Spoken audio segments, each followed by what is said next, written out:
What it do, what it do, what it do, YouTube. It's your boy Greenleaf Exclusive. We back at it with another Houston Rockets exclusive video. If you're new to the channel, make sure you hit the like button, subscribe. Make sure you guys hit that notification bell as well, man. Salute to everybody that's pulling up. We got to talk about a few things, man. James Harden, man, calling some ruckus. Boy, hey, man, James Harden doing this thing, man. Doing James Harden things, man. Salute to the chat, man. Salute to all of my members of the channel. Let me get to them. Shout out to everybody that's pulling up. Make sure you guys hit that like button, subscribe. Shout out to J-Dog, Red Lobo, Shooter TV, Alan Luna, Hitman X, Elise Cole, Andrews, Vic, my boy Vic, Manuel Dillion, that's my dude, Chico, Big Ready Man, STL. You know what I'm saying? Time out with Mr. Mass, salute. Jamarcus, my boy Jamarcus, Miss Trelina Stewart, Miss Shooter TV, Asleep Art. A-Town Big Steve, Laro, and Dougish. Man, salute to my members. Salute to all my guys in the chat, man. Salute to everybody in the chat, all my moderators. And if you're day one, you know what it is, man. Salute to everybody, man. James Harden causing all kind of things, man. James Harden out here doing some craziness. This is getting crazy, man. I thought it was crazy, but it is what it is, man. We're going to talk about it. We're going to chop it up about this dude, man. We're going to chop it up, bro. Because I put that, hold on, let me see. Just like, okay, there we go. Hey, shout out to the chat, man. Let's see who in the chat. Big Ready, man, STL in the building. Salute, homie. Salute. He said, what's up? Salute to everyone. And yes, Ime was right. I can also see how some could be confused because we signed Fred VanVleet and Dylan Brooks. That money had to be spent. Big facts. Shout out to my boy Jamarcus Richardson. He say salute Greenleaf in chat. Salute. 99 overall in the build. He say salute, y'all. Harden is a little girl. He a little girl, huh? Harden being a diva, bro. Hey, somebody lying. Who you gonna believe? Daryl Morey with his fugazi ass? Or you gonna believe James Harden with his fugazi ass? We gonna talk about it, man. I want everybody to pull up today, man. Yes, sir. Zachary in the building. What up, Zach? Salute. Get the likes up, y'all. Get the likes up. Don't forget to hit the like button. If you listening, man, I don't see what the problem is for y'all hitting the like button. It's free. The subscription button is free. So go on, hit that like button and subscribe. JR Bennett. What up, homie? What up, JR? JR in this building.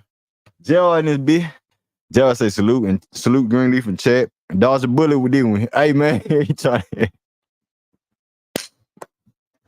Hey, man, we dodged a big bullet. He may say, I don't want that nigga over here. I don't want that nigga over here, man. Nah. He may say, I ain't missed the playoffs too. He coming around. He talking about he ain't missed the playoffs. Whoop the whoop. And this dude out here pulling all kind of stuff, bro. Hey, man, that shit sad. Shout out to the OG of the channel. General salute. J-Dog in the building. He says, General salute Greenleaf. This dude fan, bro. Hey, man. Yeah. Hey, man. J-Dog. J-Dog. This goddamn, this dude hard, man. Hard and something else, man. Shout out to my homie Red Lobo, man. What it do, homie? He said, what it do, Greenleaf? Salute. Hey, salute to you, General salute, Red Lobo. He said, yeah, I'm glad Harden not coming back here. Hey, big facts. We ain't need him. We ain't want him. For my guys, for y'all know, we ain't really want him. You know what I'm saying? We ain't really want him. Jay in the building, he said, I told Rockets fans that the Rockets, you didn't need no James Harden. Yeah, man, that's a real spirit right there. My brother from another, the homie, Rich Base, man. What up, Rich? Salute, General salute, Rich. What it do, homie? Tyler Brown in this bitch. Tyler Brown say salute, Greenleaf. Salute, man. Salute. Yeah, what it do, Rich? Salute to you, bro. Salute to you. I'm going to drop the link early, too. You know what I'm saying? I'm going to drop the link early, too. Jamarcus say it's crazy, man. That shit crazy. J-Dog say Harden should know ain't no honor amongst thieves. I don't feel sorry for his ass at all. Hey, man. Ain't no sympathy over here. Ain't no sympathy for James Harden. Especially the way he left. He trying to come back for leverage. Yeah, he knew what was up. The right one's on the wall for his ass. He may say nope. The side of the building, he said, Crybaby Harden. You already know. You already know. You already know. J.R. Bennett say, he said, Morey said, go on, get it out your system. You still ain't going nowhere. Go get out see. You ain't going no goddamn well. Yeah, opt in real quick. Opt in real quick. We gonna handle some things, man. Now he crying. Oh, he made a promise.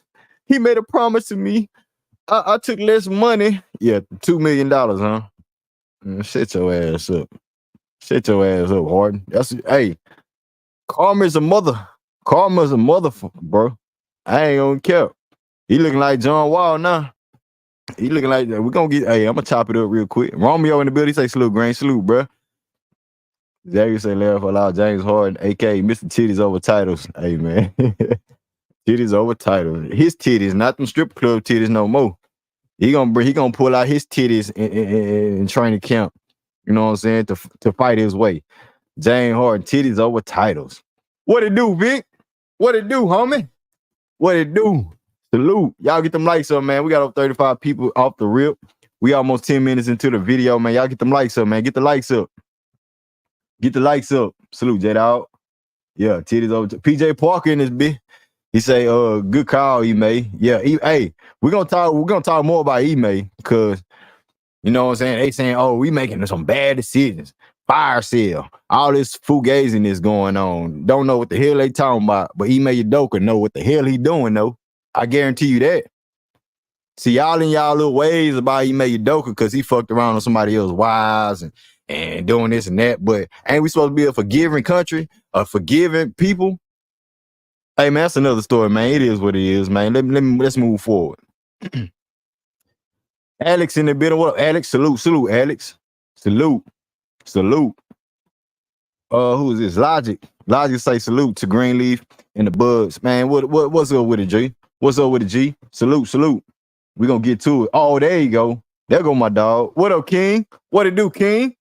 He said, what's good, Greenleaf? What's good, chat? Salute. Hey, salute, King. What's good, King? Salute, King. King, I want to know what you got to say about this, because you said you didn't really want Harden back. You know what I'm saying? We have our ways about James Harden, what he did for the organization, but it is what it is going forward, man. I want to hear what y'all got to say. Real talk, man. Salute to everybody. Let me see anybody else. I missed out. Y'all get the likes up, man. Get the likes up. Mike Peak in the building. He say this is why Raphael Stone had to rehab the team image. Houston looked soulless under Morey. Man, Morey done messed up China money. Morey done catered to James Harden for so long like he is his own child. You feel me? And it's coming to bite him in the ass. You know what I'm saying? Karma's a mud, bro.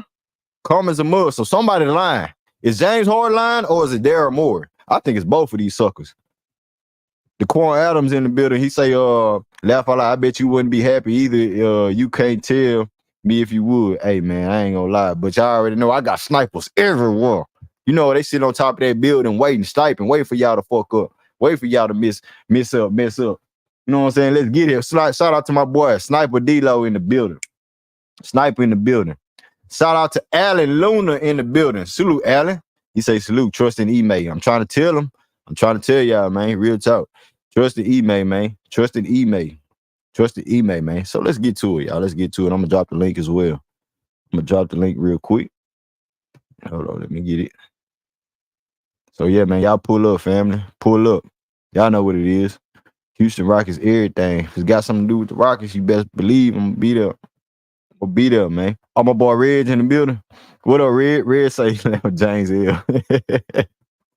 Hey, Red. James Harden out here tripping, dog. James Harden out here tripping. If you don't know, here you go.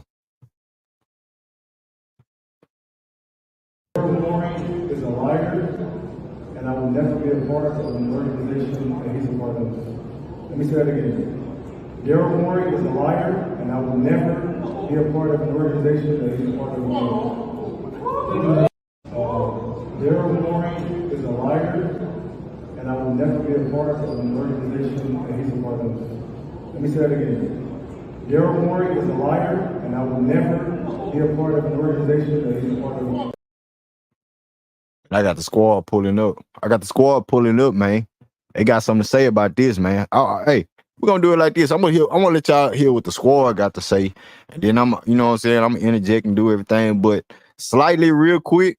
King, I see you, King. I see you, King. Reg, I see you. Jay Rich Bass. Oh yeah. It's gonna be a good stream tonight. It's gonna be a good stream tonight. Let's talk about it, man. But yeah, man, somebody lying. King, what it do? What it Zan, do, what it King? do? What it do, What's up brother? with it, homie? Oh man, I Bro, can't call it. bro, man. What is going Listen, on out there in Philly, dog? What is going on, man? What is James Harden do? What is he doing? Somebody lying, King. Who lying on these two sides of the story? well, look, Daryl Moore, hit him with the okey doke. You know what I'm saying? He ain't want to lose James for nothing.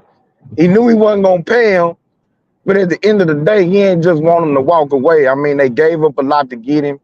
You know what I'm talking about? So he ain't wanna Mhm. lose him for nothing. So he he did what a lot of men do to these women out here. Girl, I'm telling you, I'm gonna take care of it, baby. I got it. You know what I'm saying?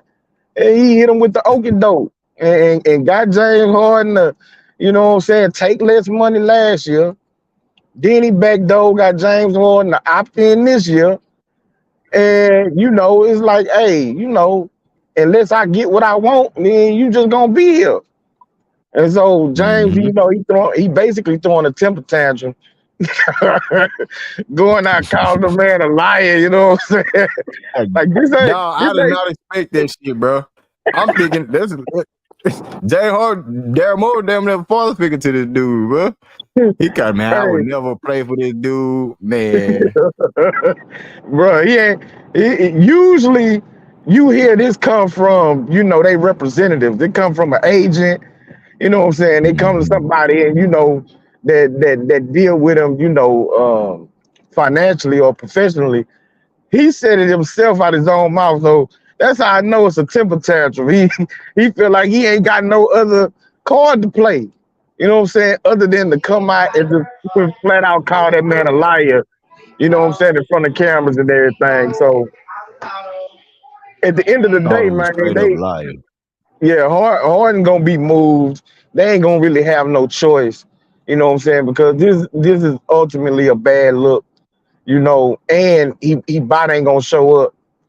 You know, to nothing. They already said he ain't showing up to training camp or nothing like that. So they gonna end up moving him, and they gonna get way, Mhm. way, way less than even what the Clippers was offering. They gonna get less than that. You know what I'm saying? So Hey, Clippers offered him what? They don't want to come off Terrence Mann, so they let you know they don't believe in Harden like that. they They, they they, not gonna come off Terrence, man. And like I say, if they was offering Zubac and some other picks, that stuff would come off tape. They finna flat out get man. scraps. Now, one thing I want to touch on before people jump Mhm. up here and start running with the narrative, this aspect is not why Ime didn't want Harden. At the end of the Okay, day, yeah. Elaborate on it. at the end of the day, Harden was not a fit for what Ime wants to do offensively or defensively. Really, if you look at it, uh, James is not gonna change his game, and Ime is trying to set a standard with these young boys. You know what I'm saying? Even the vets that he brought in, they are a particular type of vet. They team players, you know, they buy in on both ends of the court, you know what I'm saying? And they are willing to be big brothers to these young boys a little bit, you know what I'm talking about? And so that's really why he didn't want James Harden. This other things financially or whatever that ain't really have nothing to do with it. So I just don't want people to be like, oh yeah, this white. No, this ain't got nothing to do with it. It ain't about that. It's just about the fit and what he would mean to the Rockets, team as it's currently built and what we trying to do going forward. It was not gonna be revolved around him, you know what I'm saying? And so that's why Ime ultimately did not want him to come back to the team. That's my opinion. Gotcha. Hey, we're gonna talk about it more. Hey, let me get to the next guest on the panel. What a red salute.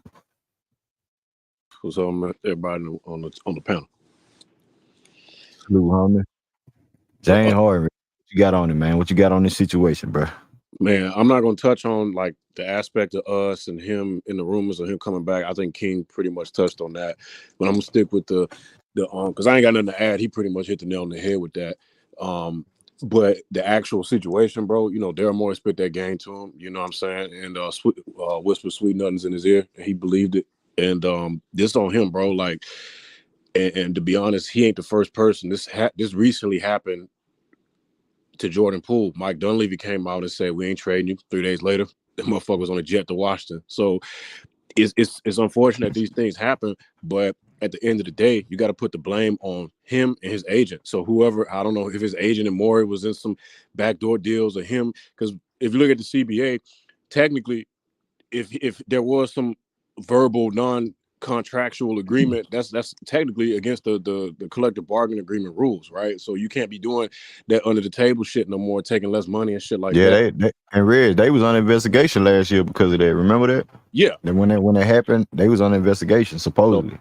So here we go again. So now either way it go, if Morey did do it, you fuck because you colluding and breaking the rules and shit. And if he didn't do it, then now is you lying, somebody lying.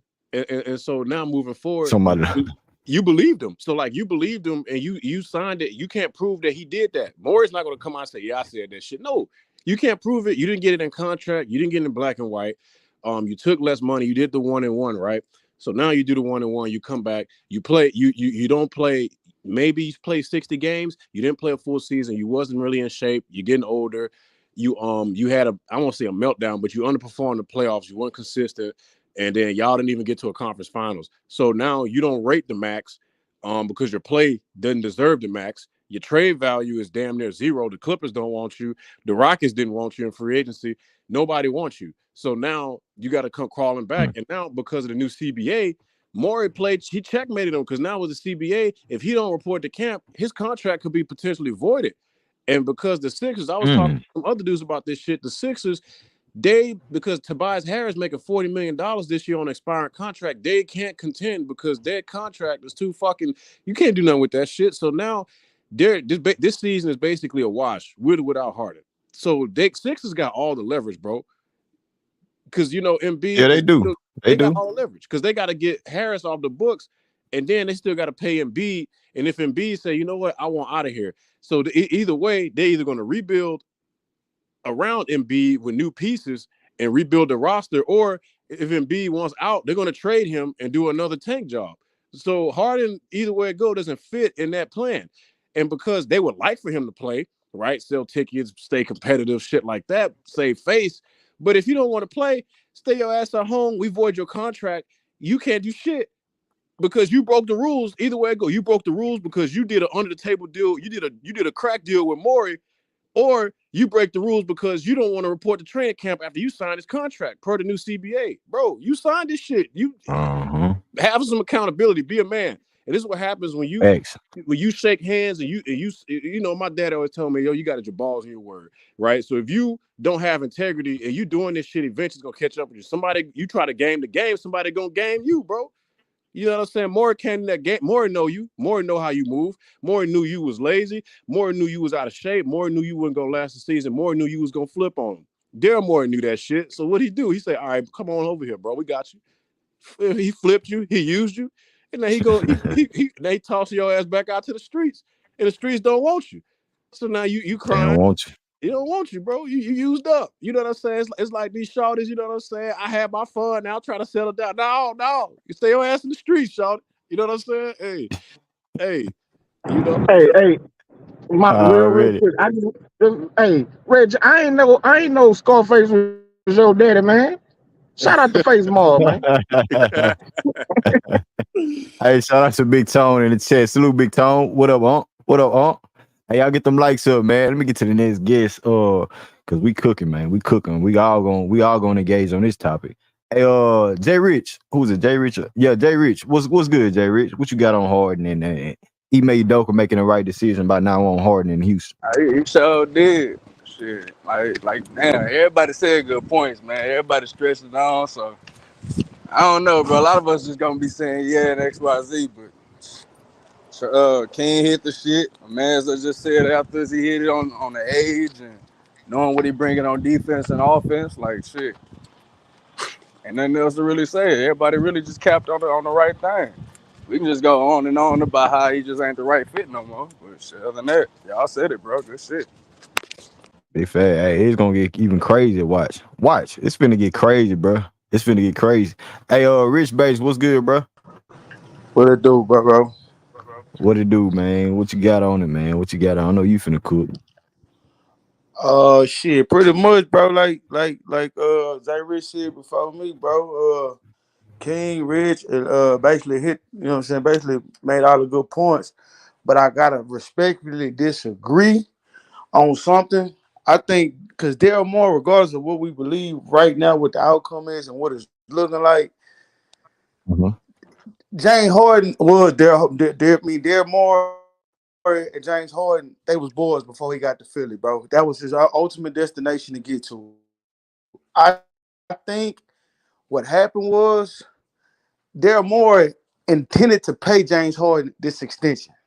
I think he thought James was gonna come in with Embiid, rejuvenated, motivated Embiid, and he seen him as a two-man dynamic.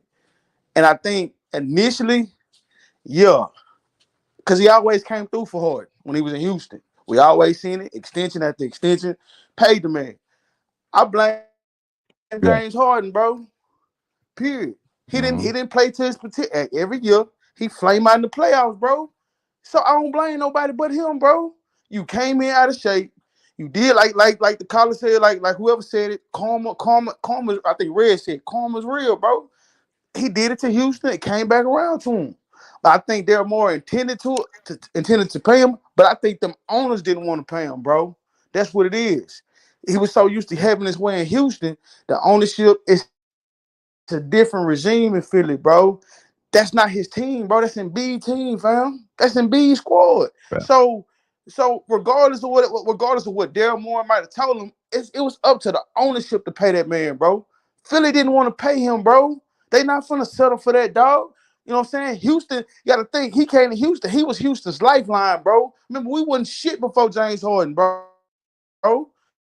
We was a Yep. middle of the pack team, bro. When he came in, let's just be honest, he rejuvenated. He put Houston back on the map. So we had to pay the man. But them owners, they seen it in the playoffs. He flamed out. They ain't not finna pay you, bro. Then you want to come out here and like you just said earlier, bro, he on some John Wall shit. And what's gonna happen is, bro, them other owners see that shit, bro. They not gonna Mm-hmm. want to deal with that, bro. They not gonna want to deal, bro. Mm-hmm. They not finna deal with them play. Yes, a players league, but if you're not at the top of your game, bro, they not finna deal with that shit, bro. You know what I'm saying? Yeah, if you out here giving 40 balls, triple doubles, bro, you gonna get whatever you want. You gonna get whatever you want. You gonna say whatever you want to say, bro, because you the man. But when you ain't the man no more, we gonna see who really. And honestly, bro, I've been feeling like this, bro. I think Mike Peake said that. Raphael Stone did a great job, bro. As much as flack I gave him throughout the year, bro, he has done a great job revitalizing this organization, bro. Because all that shit that Darren Moore put this organization through, treating players how they, you know what I'm saying, treating them just like trash. We seen it in the news, bro. We seen it all, you know what I'm saying, players saying, well, they don't really just see us as players, bro. They just see us as numbers. No. He came, got that little black cloud that Darren Moore created over the organization. And now look, James Harden looking stupid, bro. If Philly didn't want him, but if he would have played his ass out, bro, in this last playoff series, bro, I guarantee you somebody would have gave James Harden a max contract, bro. It might have been Houston, bro. But Ime ain't want that, bro. Like old boy, I think it was King. He wasn't the right fit. He wasn't. I think Red just said he wasn't the right fit, bro. He didn't play last year. He played himself out of his max contract last year, bro. And that's just what it is. But I'm gonna sit in the back. You know what I'm saying? I'm gonna jump back in when it's my turn again, bro. Damn, well said, man. 100%. Already, Rich. Back. Hard. Y'all think Harden delusional? You think he delusional about his career and everything? Like, to me, Harden just he wants what he wants. And if he don't get it, he's gonna put on this type of show. We seen it. We seen it year in and year out in Houston. Daryl Morey gave him everything, and he's still in that same shit. Now Daryl Morey don't want to give him everything, and now he's a liar. Wow. J-Dawg, what it do, J-Dawg? What you got on it, J-Dawg? J-Dawg, Salute, what's up man. with it, man? Salute, man. What's up with it, man? Salute to Fuck, the J panel, Salute. Dog. man. I know What's you about going to cook on, on this man? shit, bro. Salute. Man, y'all niggas Hey, cook, Dog, man. Young Look, Hog. all I gotta do is take the shit out the goddamn grill, nigga. Y'all done cooked and did all type of sauteing and marinating and all type of shit, nigga. Well, do what you Now do, my shit, nigga. Do what you do. man, Yes, sir. y'all held this shit down though. King Rich, bro, Jay Rich. I'm talking about Rich Reg. All them goddamn R. Yeah, Rich Reg. All y'all niggas, man. All y'all had points, bro, and all y'all points was valid, bro. And you know what I'm saying? I ain't got no pushback on none of this shit. And Rich came in and Reg came in and sold up the shit King said, in the little hoes King had, which he didn't have many hoes. You know what I'm saying? I mean, and Jay Rich the same thing. So really, I ain't got nothing to add too much, but it's a combination of all that shit y'all done said is the reason why Ime didn't want that motherfucker. He a diva. It's just like Green just said. He want what he want, how he want it, when he want it. Like we were saying, like these are the cons that come with Harden, bro. These the type of things you don't want with him, bro. You don't want all this drama, all this bullshit that come to with his game, bro. If he just played ball, bro, and just played inside what he could do, and stop all the complaining and all the bullshit, bro, to the side, bro, he'll be a good player, and he's a good player, bro. I ain't trying to shit on his game, but when the chips are in, bro, and the money on the wood, bro, Harden do not give you all he got, bro. And it's obvious, bro, because you can't go from, 44 points, 42 points, and shit like that in the playoffs to, 11, 12, 13-point games, bro, in closeout situations. Like, that don't even make sense, bro. And so, with that being said, fam, Ime Udoka knew exactly what Harden brought to the team. Harden got a 15-year career, bro, of things that he's done, bro. He laid out a whole groundwork over 15 years on his performances, on the way he moved in the business world and in the athletic world, bro. So they know what Facts. Harden is. Harden is not no damn a blank slate, bro. He got a whole book he done wrote on how he moved on and off the court. So with that being said, bro, he made this bed, fam. And he got a lie in it. Come is a bitch, bro. Like you said, Reggie. It's a bitch, bro. And ain't no fun when the rabbit got the gun, bro. So so he got to deal with the shit he done. He got to lay on that bed, bro, that he done made. And don't nobody trust this motherfucker. And so when these owners come together, just like they did John Wall ass, and they don't want to fool with you no more, bro, then what you gonna do? You ain't no superstar no more, Hart. You a good player, but they ain't no team got to have you, bro. You're not a clutch player, as you done seen, you know what I'm saying, for the years that you've been in the NBA, bro. So don't nobody want you ain't gonna get nobody over the hump because you ain't got nobody over the hump. You feel me? So it's just, man, one of them things, bro. He created this movie for himself, bro, and now he got the star in this motherfucker. You feel me? Straight up. Now Harden, man, Harden did. Yeah, you gotta lay it, what they say. You made the bed, you gotta lay in it, whatever, bro. Harden just. This might be the end of Harden, man. His career is been going down a spiral. Like, yeah, he a 2010 guy. You feel me? But at the same time, bro, it's like what you doing to these organizations. You went up there on a press conference and say, "Oh, we just not good enough," and got the fuck up out the door. Yeah, I'm out of here. You went to Brooklyn, had a good chance to win a championship. The owners, this owner did, he ain't promised Kyrie this. Oh, they fugazi. Let me go to Philly. You made them trade. You made them trade you to Brooklyn. To Philly now. Playing with an MVP player. Now you want up out of there. Like, bro, this dude is a diva. I don't respect that shit no more. I don't respect that shit at all. So at the end of the day, bro, he made that bid, bro. He made that bid, and at the end of the day, he's still a Hall of Fame player. But we talking about right now, hey man, I think it might be a wrap for Harden, man. It might be a wrap for Harden. Let me get to my boy Vic. Vic, what you got on it, Vic? What's going on, man? Salute to everybody on the panel, man. What's up Everybody in the with it? chat. Salute. Salute, Uh, bro. Hey, James Harden's spoiled, man. He's spoiled. Yeah, I know some of y'all got kids, Boy. man. Y'all take them somewhere all the time. Then as soon as you say you can't take them, they throw a fit. That's basically what James Mm-hmm. Harden doing right now. And I think Rich hit on a button earlier, man. He said, I think Daryl Moore want to give Harden that contract, but when he presented that to the owners, they were like, man, we're not going to pay this dude up until he's 37, 38 years old, all this money, for a 4-year extension. So now you go tell him we breaking that promise you gave him. We ain't finna give him that money. You go let him know that. And now James Harden throwing the fit because he feel like he been, like stabbed in the back or something. So I just think, he need to take what he can get right now. Like everybody said, his career gonna be on a down slope. He don't have the accolades to be able to try to make these decisions like he used to. He can't Mm-hmm. close out playoffs. He can't. He game 1 and game 2, he's scoring 40 points. Game 6, 7, he's scoring 11 points, like J-Dog just said. So he's not in the position no more to be able to say, "Hey, I want to go sign a max contract," because nobody finna give him that. I don't know nobody who's gonna sign him for 4 years till he's 38 years old and pay him 60, $70 million a year. I could be wrong. Hey. That's just what I think. Nah, I agree with you. I don't know what team it was. They thought it was us. You know what I'm saying? The Houston Rockets. And saying it was a window there, but as soon as Ime Udoka came in the time, Ime Udoka say, "Nah, I'm shutting that shit down. Y'all give me the keys. I'm the head coach." And James Harden, the type of player you get Doc Rivers fired. Now he don't want to be there no more. Now it's Daryl Morey line and stuff like that. Like, come on, bro. We see your antics. We see your movement. The way you move in the NBA, bro. If it ain't your way, I'm out of here. I'm done. I'm not gonna give maximum effort. And which is crazy to me, man, because James Harden is a good player. Don't get me wrong, he's a Hall of Fame player, like I said, but at the same time, the way you handle business, the way you move with these teams, and now the NBA see it.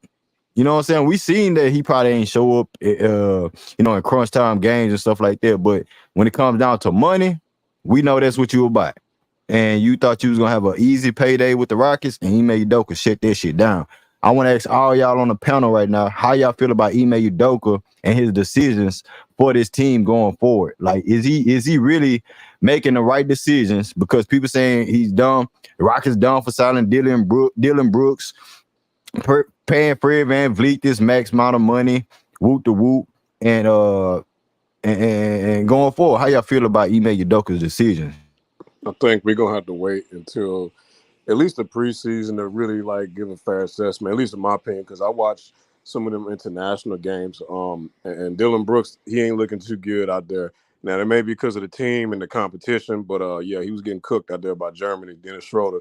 But he ain't looking good out there. As Yo, far as, but we got to okay, get him okay. in Ime system and stuff like that. But like I say, I don't hate the move, but that's going into another rabbit hole about that. But as far as the other moves, I like it. The rookies we got, Whitmore and Thompson, Van Vliet bringing leadership and veteran experience, development of our core, Jalen, LP, and bro, I forget the brother's name. Damn. I can't KPJ. Yeah, I couldn't think his name. Yeah, so we got our core Yeah. developing. They got paid. KPJ got paid. So we got Ime, Raphael Stone. We on the same page. I really think we just got to wait and see. Jabari is going to come along as well. So, I mean, ain't shit else we can do. We don't need to make these grandiose moves and over the top and break the headlines because as a team, we got a lot to prove. Ime got a lot to prove. It's a redemption. Fred got a lot to prove. All these dudes got a lot to prove. So we just gonna have to wait to see. I I Yeah. agree. I agree with Reg, bro. I do. I'm gonna give my little 2 cents, but I think everything that the Rockets have done thus far is great. The only thing I pushback I gotta give is Dylan Brooks. He had a contract of 4 years. I know we already talked about it. We blew in the face, bro. I ain't gonna harp on that. The only thing I'm looking at, bro, and when I'm thinking that could happen, I'm not saying it's gonna happen. It's a possibility, bro. is Tari Eason outplaying Dillon Brooks, bro. And the first year he gonna start. We already know that. But midway Mm-hmm. throughout the season, if he outplaying Dillon Brooks, I want to see if Ime gonna pull that plug, and say, you know what, just come off the bench. And then how could we get off of Dillon Brooks with that long contract? Because I really think possibly Tari gonna end up outplaying that man, bro.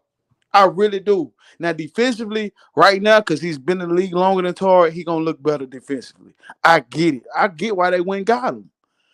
But to me, he's already a better shooter than Dillon Brooks, bro.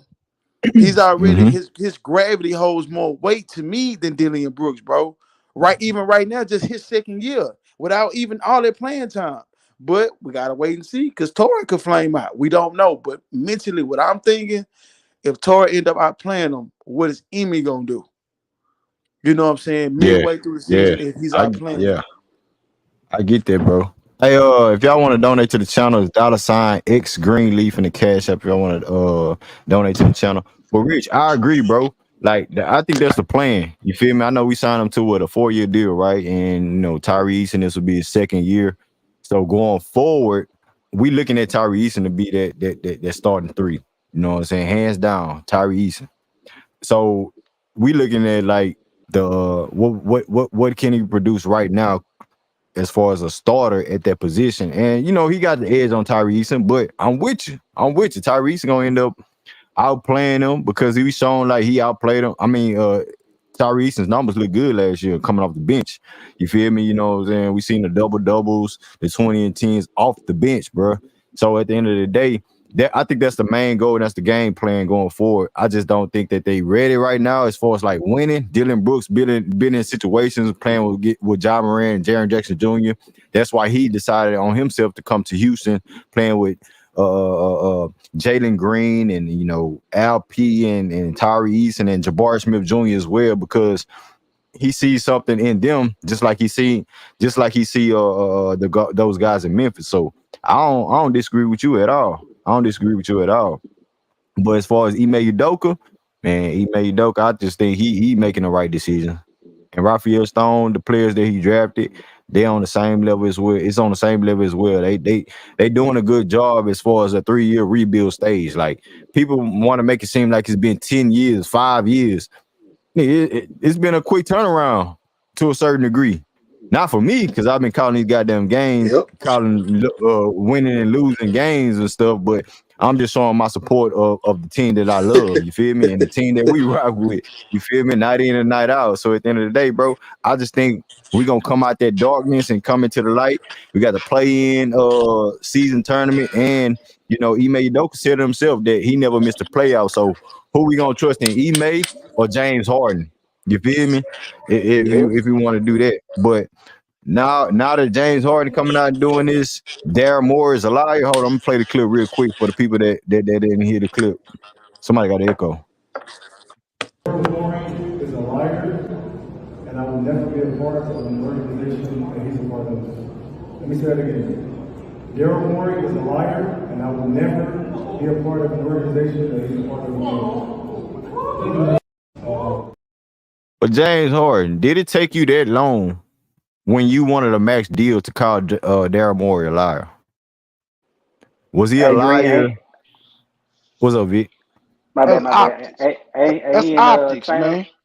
Ain't he in China with that? He in China? Yeah, he in China In with that China. shit. That's Make, that, optics, that, that, man. What Daryl? that makes sense, don't it? That makes sense, don't it? Because China Yeah, had that beef with Moore for that Uh-huh. situation a few years Yes, ago. sir.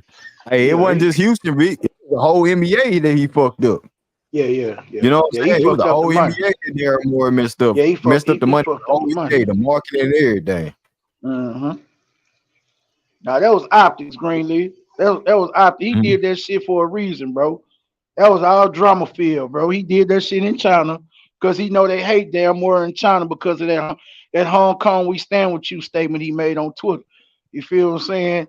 That Timothy Fertitta condemned because we do business with these folks, man. You just can't do that like that, bro. You a GM of an organization. You the head of an organization, bro. That we do Facts. business with. You can't do that shit. Give a fuck if it is on your personal Twitter. It don't matter. And so, you know Facts. what I'm saying? Nah, Harden, but see, bro, that's that bullshit with Harden though, bro. It was all good. You know what I'm saying? When Daryl Morey, goddamn it, because they were both a part of the Rockets when he did the shit. Harden ain't really say too much then.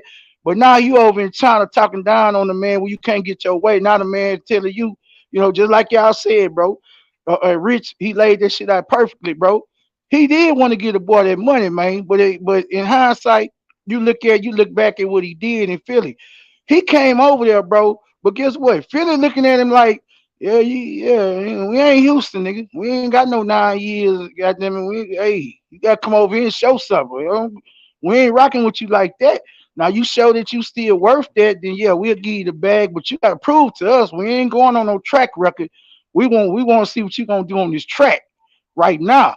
Not what you did 8 years ago. It ain't got a damn thing to do with us. We ain't investing in you like Mm. Houston was. You ain't entrenched in our community like that. You know what I'm saying? So we don't give a damn about all that other shit. You got to show us something, bro. And our fans a little bit different than them Houston fans that you endeared to you. It ain't the same, bro. They breathe a little bit different over here. So you got to come over here and show something. We already got a number one over here. So we ain't asking for you to carry the team. We just asking for you to be a supporting piece to what we trying to do. You see what I'm saying? So he shows a little bit of flash, but then he, you know what I'm saying, you renege when it was time for you to really, you know what I'm saying, make that jump. You couldn't make the jump. And you've been doing what you've been doing for the last 15 years, bro. Like, so no, Come Philly, on, man. Daryl Murray, bro, the self-preservation, bro. He's saving his goddamn job, which is everybody on this line would have done, bro. Ain't no way in hell I'm finna put my name on the line and put my neck on the line and commit to you a bag, and you ain't really did what it takes to get that bag or secure that bag, bro. In the most serious moments when I needed you the most, bro, when the organization needed you the most, you folded. So how the hell you think I'm supposed to just go to the ownership and tell them we need to get this dude a max deal? Ain't no way in hell, bro. You got to be a goddamn me child if you think that shit is justified. You gotta be a kid, bro. But he's so used to getting his way. We gave that nigga everything down here, man. That's the problem. We babyfied that pussy, man. Anyway, Yeah, man, yeah, we yeah, baby we yeah. babyfied. Man, we gave Hey, him shout out to everything, Red. bro. Shout out to Reds with the cash app donation. Man, hey, Red, salute to you generously, Red. Appreciate that, bro. Nah, you and he's right, J Dog. You and, right, homie. and, and he still think he, you know what I'm saying, he deserved that, bro. But there ain't no other teams, bro, investing in you like that. Houston had invested in you, so they was like, okay, he entrenched in the community. People gonna come out and see him.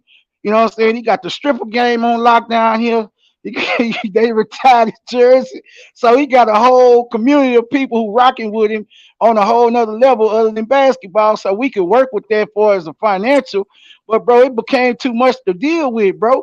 And when he did the shit he did to get out, it's like they just like, okay, well, man, we would love to have you back. But when the inmate got here, a breath of fresh air, somebody who could look at things from all sides, from outside perspective, came here like, nah, we need to change the regime. Raphael Stone did a good job so far, getting rid of all that old uh guard and bringing in a new guard. So we're gonna keep this shit rolling. We're gonna bring some fresh faces in here. We're gonna bring some guys that's gonna hold themselves accountable and their teammates on and off the court. You understand what I'm saying? And we're gonna Hey, change J this Dog. shit up all the way. What's up with it? But what's the next step for a guy like James Harden going forward? Like, is he gonna show up for training camp? Is he gonna, He what I'm saying? got We to, know he ain't gonna Green. miss out on his money. So Bro, that's is enough. he gonna but do you He trust got that to. if you Daryl Morey? Do you trust Bro, that? he trusts the collecting bargain agreement. He ain't gotta trust that. Nigga, you come to show up to training camp and or you get your Mhm. goddamn contract. It's a chance you're gonna get your contract voided, homeboy. You understand me? Damn Mark, one thing about it, bro, when he was in H time.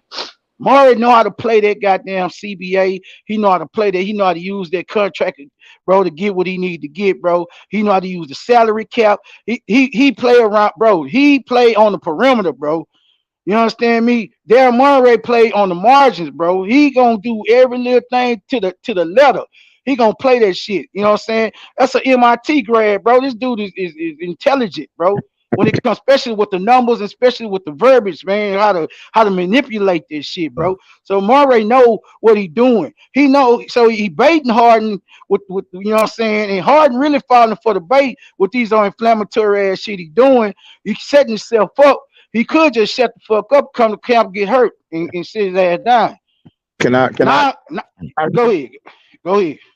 Okay, so they'll never void his contract. I don't even think that it's void that they can void it. They could. I think the contract tolls, meaning that You if he think? doesn't show up, that basically he has another year under contract with the same team.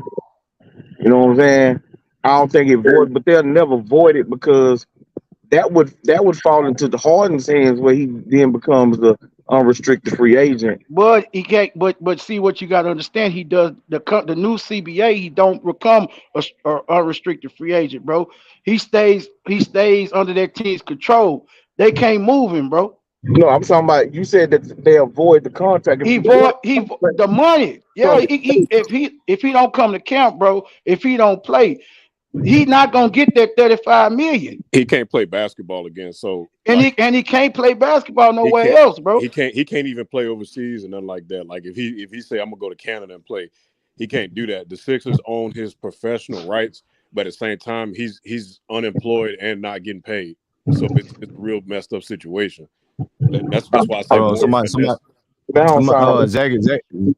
Zachary in the chat say a report just came out saying the 76ers can block James Harden from signing with With any any professional team if he doesn't join the Sixers by November 2nd. Yeah, see, the new CBA is they cracking down on That's this whole crazy. player movement. yeah. Yeah, and that's Nah, why man. it's such a big deal. But we Right. seen that shit coming though. We seen We that seen it coming, bro. coming. These They players, they they everybody did that wanna shit. wanna wanna Right. wanna have they want to shake hands with these players. Oh yeah, I rock with the players. You know, it's a players league, whoop the whoop. And you know, you have the other half of the NBA fans saying, bro, these owners need to take their power back because you see a lot of fugazi is going on. Ben Simmons don't want to play. Zion got stipulations in his contract Right. about his weight and stuff. And you know, injuries are part of the game, but you know, and then you got everybody else, Trey Young with the coaching. Like, I don't like this coach. Get another one. Shit like that. Like that shit gotta stop, bro. Either you gonna be a professional basketball player or you gonna be an owner of this team with the so-called title players league, bro. You know, Greenleaf J Dog was absolutely right, man. And I think James Harden, bro. I was recently reading 50 Cent, one of his new books, and basically his spin on 48 Laws of Power, based on his life and career. And basically, James Harden lost the power vacuum to a way more. And there's no knock on him. Daryl Morey is a very smart guy. Like a lot of people joke about him being this weird dude, and he be doing. But I like, bro, he did 2 or 3 rebuilds on the fly without tanking. You know what I'm saying? With James Harden, and a lot of people, if you're not a Rockets fan, we know what it is, but they don't really understand that, and they don't like. If Daryl Morey was any other rinky-dink GM around the league, he'd been canceled, bro, for the shit he did. But he got a job because he's just that damn good at his job that he overcame being canceled, right? So it's like this dude is who he is for a reason. He's not the GM over there. He's the president of basketball operations. Elton Brand's the GM, not Daryl Morey. So that mother playing with the devil, I read. Yeah, he bit off more than he could chew, bro. He had no idea. He fucking with an OG. You know what I'm saying? You say you fucking with the big homie. This dude fucking with the final boss, dog. And you fucking lost, bro. You know what I'm saying? You need to call up somebody. You need to call a lawyer. You need to get with your agent, bro. Fire your agent, get a new one. He need to call Rich Paul. You know, that probably we gonna call, Rich. You bullshit. That probably we gonna call. That nigga need to call Rich Paul, bro. Because that's the only motherfucker that probably save him from this shit right now. Yeah. Because I don't see because we can talk about how we hate Rich Paul. And he got Van Vliet paid. Yeah, Rich Paul get niggas paid. Rich Paul get niggas paid, bro. So James Harden, you might want to call LeBron. You might want to call Rich Paul. Get this shit straight the fuck out, bro. He gonna get under LeBron. He gonna get up under LeBron. Goddamn, be shield. Now what? I'm telling you, man. He finna, bro. I'm telling you, he gonna have to do something. But shit, that Rich Paul shit, he couldn't do nothing for John Wall career. John Wall, but see, it's to you talk when you put yourself like you were saying, bro. Had he just kept it quiet and he showed up to camp, I'm hurt. I'm out of shape. No, I pulled my hamstring. Whatever the case may be. That's it, bro. You know what I'm saying? You on injury reserves, bro. But you went out. You with it, and you didn't play your whole goddamn hand, bro. You just showed everything, bro. Yep. You done, bro. He Like done you ain't just like remember hey Rich, I'm telling you, God damn them R's fucking with me, boy. Reggie. You remember you remember Ben Simmons did that shit? He talked all that shit, but he got showing up, and all of a sudden they start talking about fine, and he start talking about he got back mental problems, mental he health. got mental Yep. issues and Mental all health. type Yep. Cause Rich Yep. see. Paul, LeBron, Rich Paul, Rich Paul was like, "Hey, nigga, you fucked up, right? Hey, you Yeah, got." yeah, bro. That's what happened when you Yeah. got a good agent, bro. I don't even know who this dude's agent is, bro. He need to be fired, bro. Like not only for this situation, but the first deal, the first interaction when he got to Philly, bro. Like you Right. took the 1-1, you shouldn't have took that shit, bro. You should have Nah. fucking held out, and you should have. If I'm not getting the max, I'm not signing with y'all because you still had your trade value was a little bit higher than what it is now. You came Yep. in, you led the league in assists, but you only played like 60-something games, and then you was kind of like inconsistent. You had a meltdown in the playoffs. Y'all underachieved, and you had the MVP on your team, and y'all still got bounced in the second round. You have the Clippers don't even want to give up a role player for you, bro. Like Right. the deciding factor is Terrence Mann. Get the fuck out of here, Terrence That's Mann. funny. What the That's fuck has funny. that Terrence nigga man. done? When the last time That's Terrence, I ain't man. heard shit from Terrence Mann. He dropped 36 in the playoffs 2 years Yeah, ago. Man, you get the got that fuck right. out Two of here, years bro. ago. They capping for Terrence. They chose Terrence Mann over you, bro. Like, come on, dog. Like, the writing's on the Yeah, wall it now for show, me. it show, yeah, the writing's on the wall. They show you what level he at right now in the NBA. They Look, don't believe in James Harden like that, which was I nah, bro.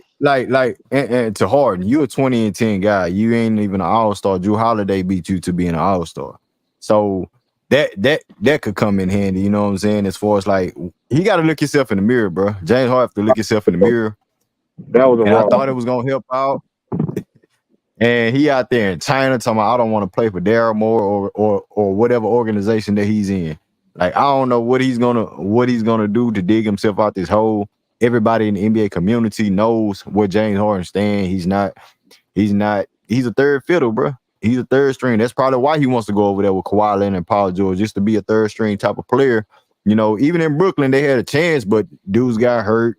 He got hurt and Kyrie got hurt.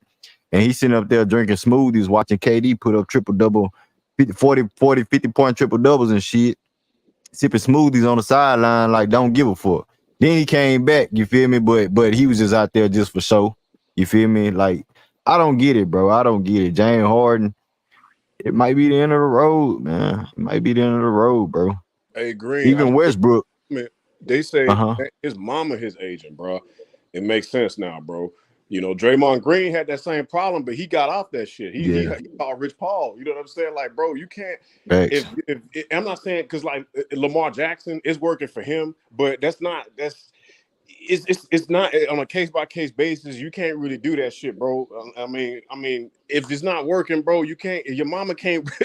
You need to get some help, bro. You need to get some real professional help, bro. You Yeah, can't get before his mama became his agent or manager, it was Kobe Bryant's. What's the GM out there Palenka. in Yeah, the yeah, Lakers? Yeah, Rob Pelinka. Rob Pelinka was his agent. yeah. He used to be Mm-hmm. why the fuck why he get rid of Palenka? Well, this shit, yeah, this bad, bro. It's looking bad for him right now. Pink ain't no agent no more, Reggie.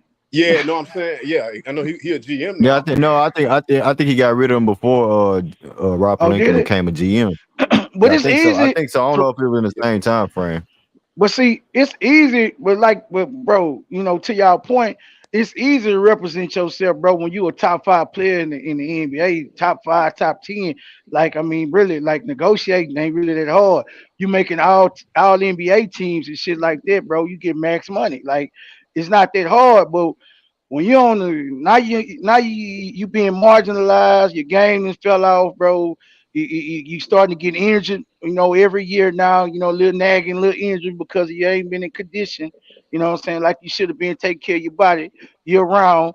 And so now, bro, now you got to fight for that bread, bro. And now you really need an agent to fight for you. You can't go in there with a half slate, what I'm saying, of accomplishments, bro, and thinking you fit to get that bread like that. It ain't happening like that, bro. You know what I'm saying? So you got to get Not your at all. agent. You got to get you somebody like Rich Paul that's gonna represent you, that's know how to work the margins and get you the max money. You know what I'm saying, for your position, bro. But Yeah, it's easy to do. It's easy to have your mama represent you when you're a top 5 player in the NBA. Shit, that's what it was when he was in Houston. So, and now, bro, yeah, you got to change that up, homie. Real talk. And see, Hey, it's And you know what? everybody be like Uncle Dennis. Kawhi, I don't know how the fuck he's still getting paid. Uncle Dennis, everybody can't beat Uncle Dennis. They was about to get that nigga a whole jet. He was about to get a PJ Hey, and shit. hey, Hey, bro. Hey, hey, that is true. That is true. But just like Kawhi Leonard, they haven't extended him yet. You know what I'm saying? As far as like him and Paul George, I think they trying to wait this year out too. That's so yeah, true. So I don't know. The Clippers might have a fire sale next year or this year.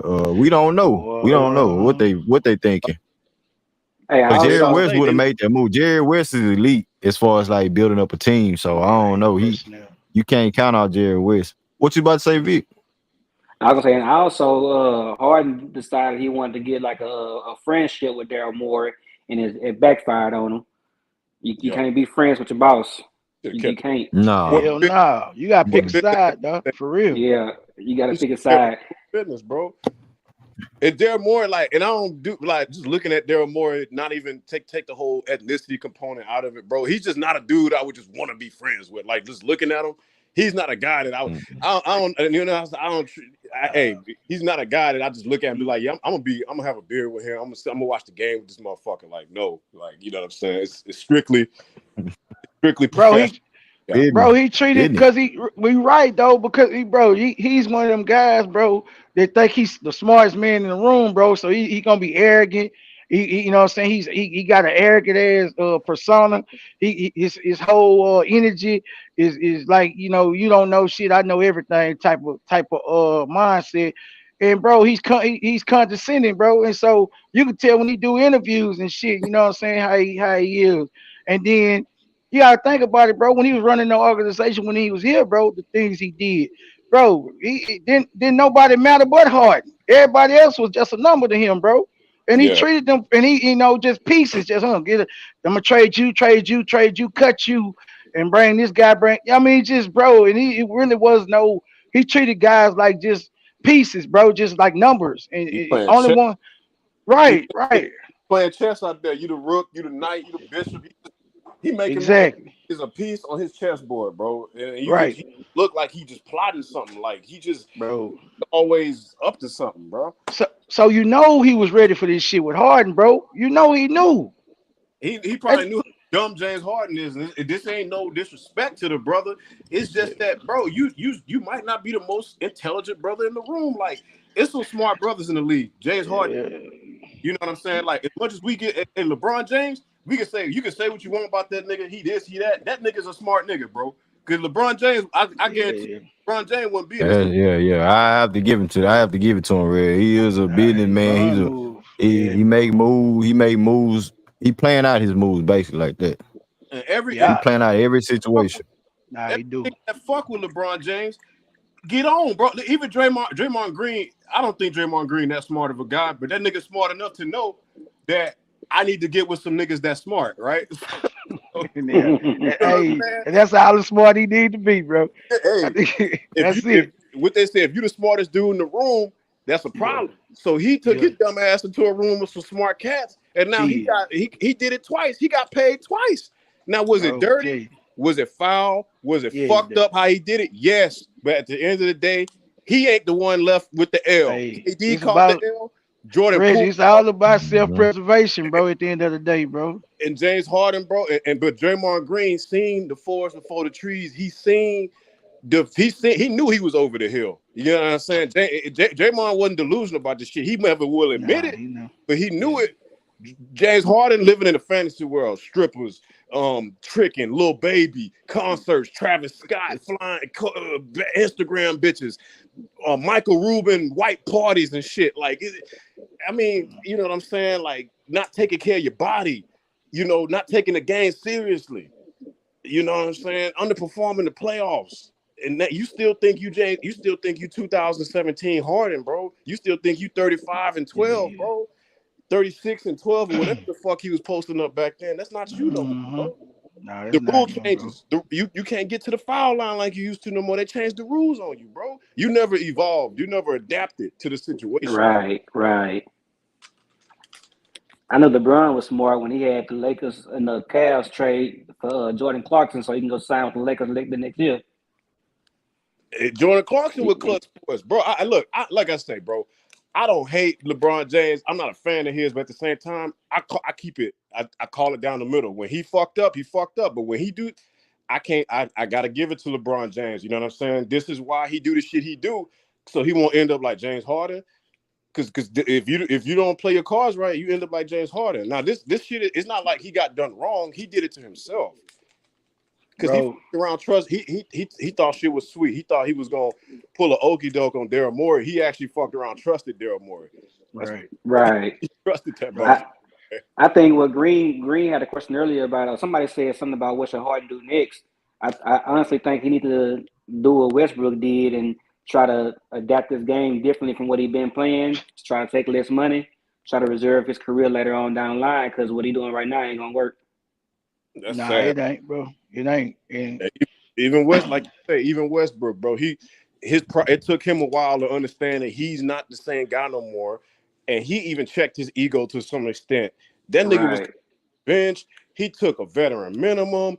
He went to damn tanking ass teams that took him to the playoffs. So I mean, if Russell Westbrook can do that, and you can't, and Russell Westbrook takes pride in showing up his job on time, stays in shape, gives 110%, plays every game, balls to the wall 100%, and you just half-assing it, bro. A dude that's giving it 110% versus a guy that's half-assing it, and he's checking his ego and saying, "I'm gonna come off the bench, I'm gonna take less money," but you can't. And then you want to come out and blame the dude that you did a backdoor deal with, and you got fucked over. So you were doing some foul shit. You know what I'm saying? It's like I'm doing an illegal transaction, and the laws pull up on us, and I say, "Hey, you know what? It's his fault. He told me that. You know, he gave it to me. You know, it's foul, bro. It's foul, man. Like, but see, the thing, man, LeBron, bro, and this is what I respect about LeBron, bro. And I was talking to Green about this a while back. I think about a year ago. LeBron was smart, bro. He created a whole team of dudes who fuck with him off the basketball court. You know what I'm saying? Like friends, bro, like guys that he really trusts. And he established a whole media conglomerate, bro, to insulate himself from ridicule and any negative pushback when it comes to the narrative. And so LeBron, bro, he done created an insulated cushion for anything that's negative that's surrounding him, not to affect him, but to affect the people around him. That's why KD say, bro, you got a toxic. It's toxic. Your environment is toxic because, bro, if it ain't revolving around you and if it ain't making you better, if it ain't making you look good, bro, it's gonna be a negative when it comes to everybody else, not you. You're not gonna be faced with it. So when Russ had to deal with that, bro, when he went to LA, everything that the Lakers did was Russ' fault. Wasn't no LeBron fault. We all know LeBron was up and down, in and out the lineup, all that shit. Russ playing every game, and everything was Russ' fault. So Russ' career, when he had to look down that barrel of that gun, he was faced with like, goddamn, who want me? Who really want me around this motherfucker? It looked like my career was finna come to a halt because you surrounded with everybody is LeBron James apologists, bro. And so when he got sent to the Clippers and the Clippers wanted him, he like, man, I take, you know what I'm saying? I was almost out the league because all the narratives that were coming out of LA, Russ don't want to take a back seat. Russ don't want to do this. Russ is a cancer. Russ is, all this shit, all the negative shit. And so Russ was looking like, man, damn, they trying to take my career from me, bro. So when he got a breath of fresh air when he got traded, and then the Clippers ended up bringing him in as a free agent, bro. And it was one of them type things, bro. Like, okay, shit, I got a new rebirth, a new lease on life. I gotta change my mindset because it was almost gone, just like that. So Harden, bro, it's gonna take a hard fall for him to see it, just like Russ had to. Russ didn't fall, but he almost fell from grace. You feel what I'm saying? So but LeBron, bro, that shit is real. He created that atmosphere, bro, where he can't be touched, bro. These Yo, And you got whole channels you can't go on LeBron and these niggas around here ready to jump off a building for this motherfucker and shit and don't even know him, nigga. that's facts. Now they do though. They do though. dog, Man, you cook, Hard bro. in a Like, bad spot no, you right now, dog. He in a bad spot. I don't know if he thinking like Yeah, business wise. I don't know what he really doing out there in China, really advocating about like dissing Daryl Morey come and whoop on, the whoop. man. Like Daryl Right. Morey, the NBA, the GMs and all them dudes, they love the dude. They love that Behind the dude, scene, they bro. love it. And he connected with them guys. So know, Harden, hey man, I don't know if he thought that out correctly, man. I don't know. Salute to the chat. I Y'all don't get them think likes he in. Get thinking them from likes up. emotions. like He thinking from emotions.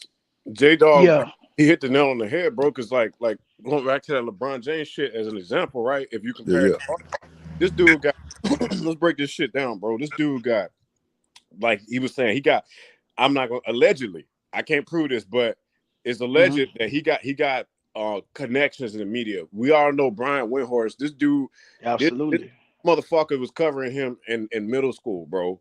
In accurate. That's how he got on. He was a local beat Right. reporter in fucking Ohio. Dude got on with ESPN because he followed LeBron James, right? That's how he got on. Dude been Right. captain for LeBron for 23 years, bro. You know what I Right. said? 23 years, this motherfucker been captain for LeBron James, right? Now he got all his homeboys he won a ring with in Cleveland. They retired. All them motherfuckers work for ESPN. You know what I'm saying? Richard Jefferson, ESPN. Oh Yeah. shit, Stump. He was on media, but he be doing a podcast and shit. Right. Then you got shit. Tristan Thompson was working for ESPN. Yeah, this motherfucker got a job last year with the Lakers, With the Lakers. and before he retired, he got a max deal. No, the dude was just sitting on ESPN talking shit. He ain't played in what 3 years or some shit like Yeah, that. And all of and a sudden he get a job. That shit now he crazy. back with ESPN. Now he Now going he back. back. So now Yeah. these all and now we get some other dudes too. You know, and Shannon Sharp. You know what I'm saying, Right. bro? Right. He got people in high places that are very influential. You know what I'm saying? And it's other people too. Rachel Nichols, allegedly. Right. You know what I'm saying? Like it's and shit. It's a lot of different people that's in his circle Right. Yeah. have a affiliation with his inner circle. Hey That Red, you know, higher heights in the comment section. Harden wanted that max because he took that pay cut. How you feel about that? bro. That's once again, bro. He should have never took the pay cut, bro. Like all right. This. All right. Let's look at it this way. He leaves the Brooklyn Nets. He gets over to Philly. You know that he do the 1-1, right? Which all right, you do the 1-1. It gives you flexibility. If you don't like the Philly situation, you get to leave because you don't like staying in one place for too long. So you get to leave. Morey, it works out for them because if they don't like what they get from you, you know what I'm saying, you off the books. But it's the money. You took less money, bro. And like they were saying, the ownership, Morey, if you made a deal with him that wasn't inked in black and white, and that shit was some, hey, we're gonna shave a little bit off the top, you take a haircut, we do this and that. That's illegal, bro, against the CBA. So even if he did say it, he's not gonna admit to it because it technically it never happened. Why would he admit to guilt? And they was just under investigation, bro. So this shit, like he did this to himself, bro. He should have held out. You know what I'm saying? And he would have had more leverage, bro. Because now the ownership after he played, now he had an okay season, but he didn't have a $200 million max season. Yeah, yeah, yeah.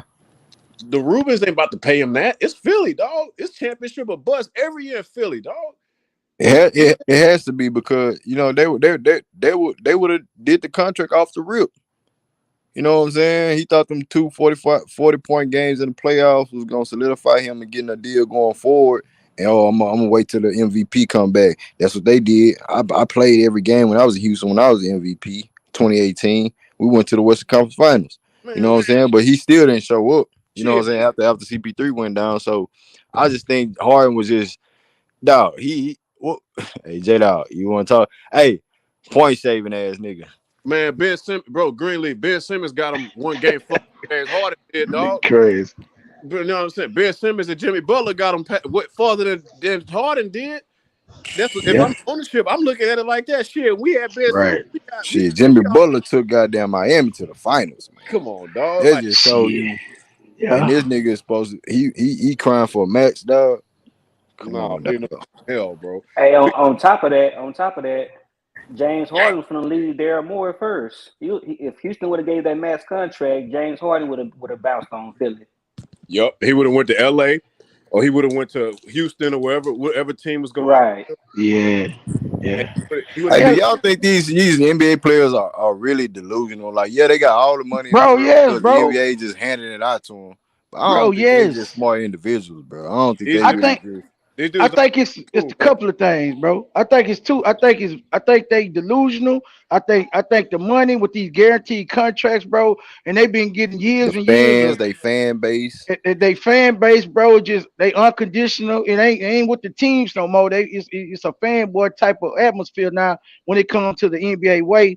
And bro, they just been having it they way for probably about the last what shit 13 years, bro. It's been contract after contract. These dudes ain't playing these contracts through, bro. And they sitting out getting money, all type of shit. And bro, they insulated with yes people around them, bro. So yes, they don't think they shit stink. You know what I'm saying? To put it in a lesser phrase, bro.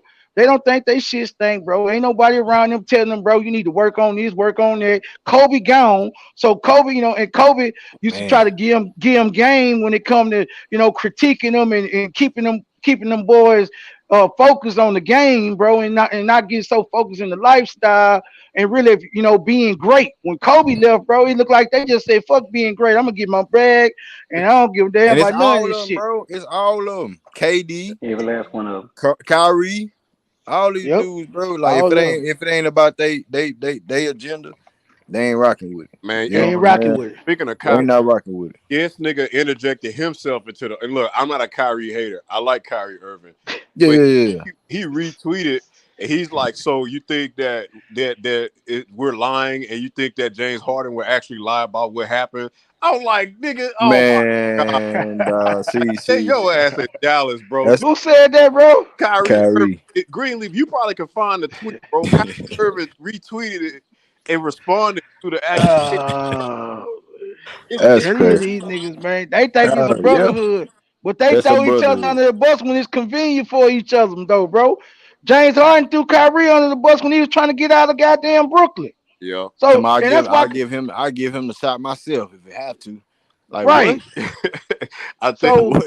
it's nah, the best, bro. Like if you'll find the tweet if you read that shit he wrote. I was like, bro, like, Nah, God, all these dudes like I for me, since we stand on the Rockets, you know what I'm saying? We don't like how James Harden. I know Red's really heavy with it because we had our talking points on the big homie channel about James Harden in general. That you know what I'm saying, right, forming these super teams with how he left, he shouldn't be allowed back in Houston, and and back to Ime Udoka, I believe he felt that way. Like, no, I know this dude behind the scenes. All these super players, they want their way. If they don't have it, they gonna cause havoc. And Ime Udoka, he really want to implement because you don't want Jalen Green to have this type of mindset, right? hell You no. don't want Jabari Smith to have this type of mindset. Al P, Tyrese, like the guys, the core forward that we rocking with on the Rockets, and everybody else that's on the team. So you don't want you don't want this mentality for these young dudes going forward. You want the NBA to be in the right place. You know what I'm saying? Like if you teams gonna pay you the money that you deserve, which that they've been doing. Now Harden, now do you deserve a max contract? I don't even know what a max contract is for Harden. Is it a long term deal like Kyrie wanted, Absolutely. or is it on some shit like KD? He just don't want to be there no more. Just like Harden, probably he probably rubbed that off for Harden when he left Houston. But at the same time, you wanted him on your team, you know. So I don't get it, bro. It go hand in hand at the end of the day. And Hold on, see, let me see. Mr. Maz, what's up, Mr. Maz? uh, What's up? What's up, fellas?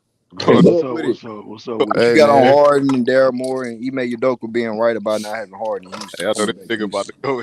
Listen, man. I've been listening, Reg and Rich and fellas, bro. Everything y'all been saying, bro, y'all have been spot on. Y'all ain't missed a beat. Especially us being Rockets fans, we know what this situation looks like. We've been through it. Mm-hmm. Let me start by saying this.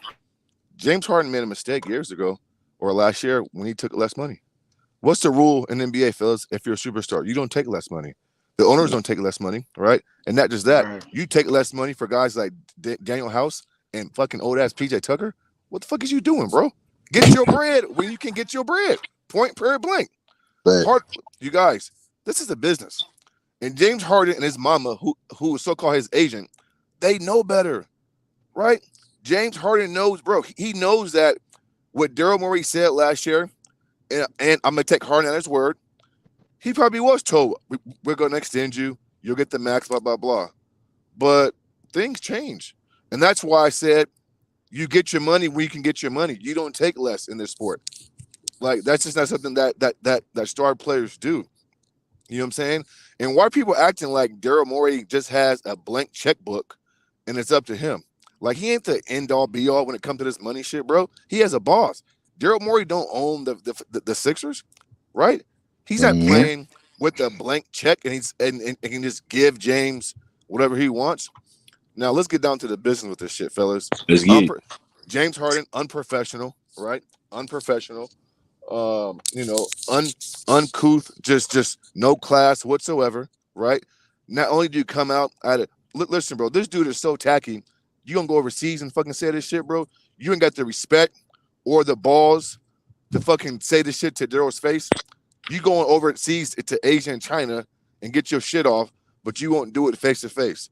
And then here's what I can't understand. And then here's where James Harden has no self-awareness and no accountability. Your game has come up short time after time. How can you walk around as if you're that guy and your games come up short time after time? I don't know what this dude think he is. I don't know what he think he's done in this league as of late to qualify for a max deal. But if you're the 76ers, bro, at some point, fellas, when is this league, the ownerships, the execs, the fucking what's the ball dude's name? Not David Stern, but Adam Silver. Yeah, bro. When is Albert Silver gonna take his league back, man? You feel me? We know players play, we know owners own. I get it, right? Some of a partnership, yeah. But bro, all this you on the contract, and I'm not gonna report and just trade me. I mean, Kevin Durant did this shit. Anthony Davis did this shit, bro. It's ruining our league. You know what I'm saying? And so Sixers have been known to wait it out, and they're going to trade James for the best package that's best for them. And That's what best for them. contending team is going to bring on James Harden? Yes. And what contending team is going to bring on James Harden to give up assets? You know, at this point of his career, it's just not going to happen. James has put himself in a bad position. And again, I like when Reggie said, like, bro, like in poker, like there's this thing called poker face, right? You don't show your hand. Why would you even say this for, bro? If you feel that way, don't say shit. Be quiet. Come to camp. Oh, you know what? Bad hammy. Bad quad, right? I don't feel good, right? There's ways around this shit. You know what I'm saying? But now you've already spoken. You've already kind of given your what you want to do. And so again, if this goes past 30 days, and you guys touched on this shit, if it goes past 30 days, based off the CBA, he can't play for a different team. They'll send his fucking dumbass home. It's just, listen, man, this is just bad business all around. I feel bad for the Sixers and their fans, because at some point, man, like, people just want to play basketball, bro. And here's my last point. I'm so disappointed in Elton Brand, bro. I used to be a big Elton Brand fan, because remember, Elton Brand works in Philly, doesn't he? Like, is Elton Brand still connected with that team? And he's the GM. Yeah. My bad. President. Yeah. Elton Brand is the GM, and I think Daryl is the president of basketball operations, something like that, right? Yeah. And so, shame on Elton Brand, bro, because again, bro, like, see, a lot of times these GMs or / VPs, they bring in guys off of name recognition and not what's the best fit for your team. Elton Brand had no business bringing in James Harden to the Sixers, bro. I know Ben need to go. I know they wanted the best trade package, but he had no business trading for James Harden. And any team that trades for him in the future, you get what you deserve. Period. And so a part of me is saying this is what y'all get, Philly, because you knew better, right? You knew better. Karma's a bitch. Right. Karma's a And bitch. so, you guys, this is what Harden's third team doing this shit to. Houston, bad taste in our mouth. The Brooklyn Nets, bad taste in their mouth. And now you're doing the exact same thing. And here's my last point, Green. When he got to Philly, right, bro, and he had in his Yeah. Harden's very first press conference, bro, he said, "quote I'm finally on a team where I feel like I can win at. People just won't play basketball here. There's no drama here." You go from saying that to fucking not performing in the He's a postseason liar. 2 years in a row to now you're saying you hate Daryl Morey, your Uh, so-called best friend, a guy who met you at the airport, who picked you up. I mean, bro, like With his what's wrong with this daughter. dude, bro? Yeah, with his With daughter, his bro. daughter out there in a private jet, greeting Listen, bro, him, I got one rolling out the word, bro. red carpet. I got one word to describe James Harden, bro. Entitled. He's just a spoiled, entitled athlete, man. He's a Period. mama's boy, That's what he man. is, man. He's a Go. mama's boy. Go. take that titty out your mouth. Go ahead and elaborate on that, Chico. Salute. Oh, What's good? What's good? What's good, man? Good shit, Yeah, man. That's man. good I've shit, been man. saying that from day Oh, one. He a salute Green, spoiled. salute Green. He a mama's boy, man. And that shit.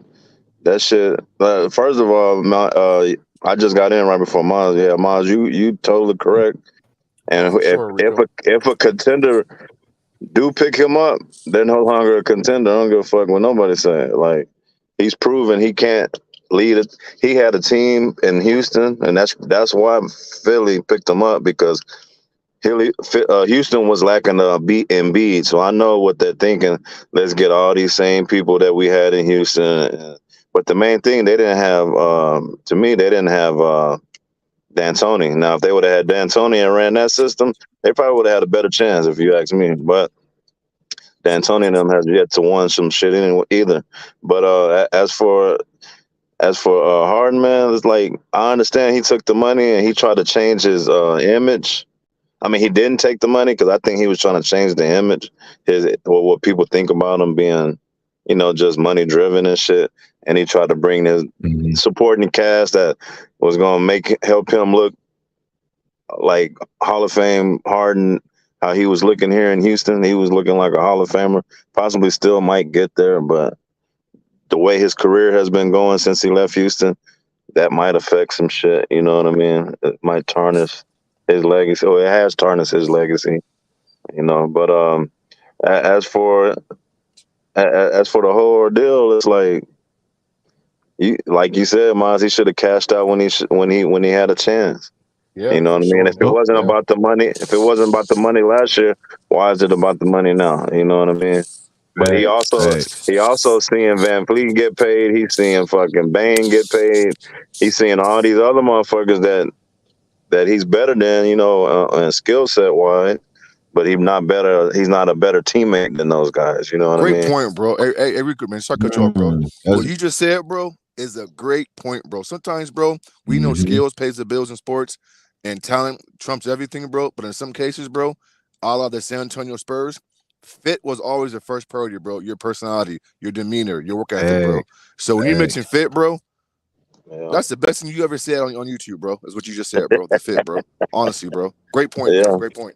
But yeah, that shit just fucked up, and I think overall, I think behind closed doors they say, hey, Embiid is the face of this franchise, and we're running through him, and like they just probably put him on the back burner because at the end of the day, they got Max was it Maxwell? I mean, not Maxwell, but what's the other Maxi. guard? oh, Max. Maxi, yeah, Maxi. Like Maxi. Maxi, a better teammate, and he got just as much skills.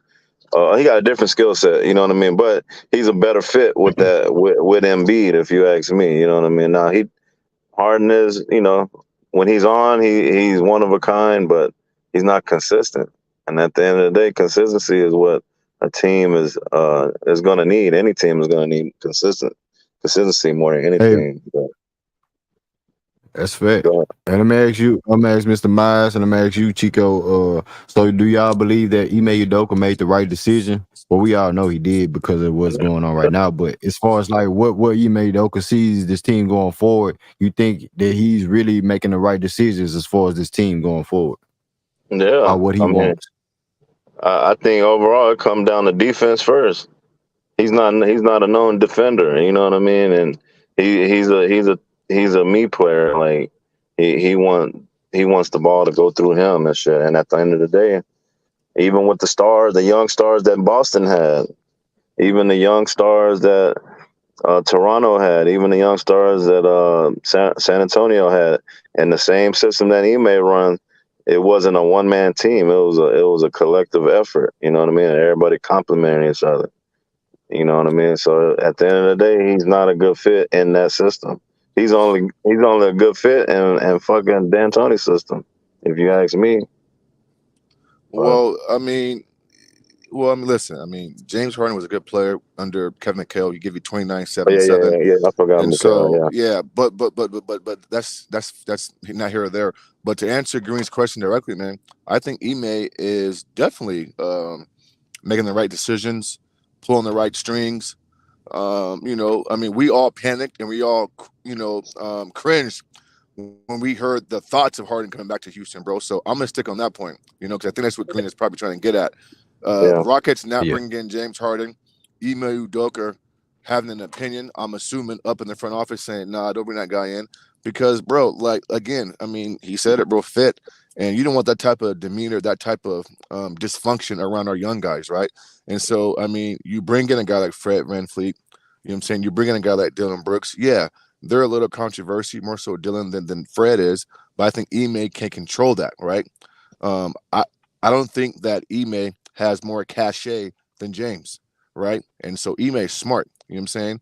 Give me these two guys with these young studs that we have, and at least when I walk in the locker room, I got cachet. It's hard for Ime to coach and have cachet and have some balls if you got a James Harden walking around the facility thinking he's fucking everything in a slice of bread. And so to answer your question, Greenleaf, bro, Ime has fucking done an awesome job, you know what I'm saying, with the way that he's, helped put his team together. And the first step of doing that was rejecting James Harden, bro. Keep that motherfucker nigga away from the 713. He can't come here. Can't come here, buddy. Hey, away from me. You feel me? So yeah, You come on your off day, but not in the facility, not in the locker room. Yeah, and I think a lot of the way he left. Now, if he would have left on a good note and it was just business, then they would have been more. I think all of us would have been more willing to welcome him back with open arms. But the way he left, back to what you said, Miles, he's unprofessional. That was some unprofessional shit that he pulled on his way out of Houston and shit. You know what I mean? Yeah, it was, bro. And to be fair, man, I mean, also too, man, listen, he could have left the Rockets and could have been a Saint, right, bro? I'm gonna be honest with what I'm about to say, bro. His individual game doesn't fit what we're trying to do. Harden can be a Saint, bro. He can be a charity dude. Houston can love him, bro. But at this point in time, bro, even if James left on good terms, Chico, bro, his individual basketball game, bro, it's just it doesn't fit in today's league like that. Listen, will he sprinkle in? Will he sprinkle in some 40-point games here and there? Yeah, you there? Think Miles feel like his mic. Oh no, he's still there, but his mic. He probably. No, my bad. Can y'all hear me? Yeah. Last thing we heard was sprinkle in. No. I said James might sprinkle in some big games here and there. Yeah. But I mean, bro, like his individual game, bro, has came and gone, bro. I mean, he's just not the same player. He's 2 steps slower. He can't put pressure at the rim. He has no in-between game. His step back three is fucking like, stop doing that nonsense, right? He don't finish at the rim very well no more, right? No floaters. And not to mention, Ime tried to implement young guys playing hard on defense, bro. What's worse than seeing James Harden getting backdoored, looking stupid in the crowd, looking at women while his man scoring a layup? That's not a good example for Jalen, Kevin, and all these young guys. So Ime's doing a great job, man. Doing a great job. He made the right call, and it showed that he's not the GM, he's not the president or the owner, but he got authority to make calls of that. Everybody buying into what he's bringing to the table as a coach. He publicly came out and denounced, you know what I'm saying, indirectly, and Stone and the owner didn't have to say shit. They basically didn't. And to y'all point about his game, let's really break this down, bro. James Harden, he never could really get past his man. After a certain, maybe after OKC days, he never was that guy. But now he literally can't get past his man. Like he can't. You know what I'm saying? He don't move without the Yeah. ball. He can't get past his man. He can't get separation on his jump shots. He can't he don't have a mid-range game. He don't he never really was a great finisher at the rim, but he literally just can't, any kind of contest, he's missing layups. He's not getting the calls he used to because the rule changes, so he's not getting to the free throw line 15 times a game or whatever. Um, it's really, and he hasn't, and then on top of that, the stamina issues, because he was such a workhorse in his prime. It's all starting to catch up with him because he's not taking care of his body like he should. He's wearing down, and he hasn't adapted his game for his age. So instead of saying, "Hey, you know what? Maybe I should move without the ball a little bit more. Maybe I should slim down. Maybe I should get a midi." You know what I'm saying? Maybe I And should. Reggie, bro, don't forget too, any offense that James Harden facilitates or runs, they're always almost like middle of the pack or almost dead last in pace, because he'll walk the ball up court, slow your offense down, and dribble for damn near half the shot clock. I mean, Yeah. bro, Mm-hmm. the Rockets want He tried to dictate the offense. Yeah, bro, the Rockets have young legs, bro. We want to get up and down and fucking run and get easy shots, point per blank, bro. You know what I'm saying? I mean, shit, run the fucking ball. And so with James there, that's not gonna happen. But yeah, Reggie, bro, his game is just not the same. Now, I do disagree, bro. I mean, he was getting past guys when he got to Rockets in 2014, and he was doing that at an elite, he was making a living at the free elite throw level. But I now, would say since 2018-19, bro, he ain't doing all that. But he can't do it. I mean, yeah, he can't do it no more consistently. Yeah, and that offense he runs is cool, but when you play against good teams, good high basketball IQs, the shit is right, bro. Yeah, he's very methodical. It's like he can't make individual adjustments. Like, teams gonna buy in the playoffs. They gonna be mainly focused on you, James Harden, and they know your they know your antics and tactics. So if you passing the ball, looking at Maxey to go to work on the wing, you standing up top of the key, not doing no ball moving or stuff like that, doing some off ball screens, bro. That's a set up for failure on Philly or Rockets or Brooklyn or anything like that, bro. So at the end of the day, bro, if James Harden can't look in the mirror, so I got to change my game and change how I play. I got to buy into the team, the coach, and the system of things, bro. It's not gonna work. You can't be the same. You can't have the same mentality when you score 35 points per game. Hey, do you guys remember? And it was when we played the Warriors in 7 games, and Chris Paul was going crazy before he hurt his hammy. And him and Chris would take turns dribbling and playmaking. Like, don't you remember when, even though we were winning the games and we were up 3-2, James Harden was kind of standing off to the side while Chris was doing his thing, and James was kind of pouting, not setting screens, really being a bad teammate. And then they showed that little clip on the bench where Paul's like, "Bro, nigga, his hand. yeah, nigga, what the fuck is you doing, nigga? Go do something." All he was doing was giving him pointers. Yeah, right. He "Hey, bro." I can tell the emotion of you. They that's was like, Chris "Hey, Paul bro, at the end of the day. That's Chris Paul. It ain't no scrub." Yeah, Chris Paul is a general. He's a leader. But you know what it is, Chico? James Harden thinking okay, I've been further than you ever been in your career. You couldn't even got the second round in your career, Chris Paul. But as soon as you get out the second round, well, they went out the second round yet, but you about to get there, right?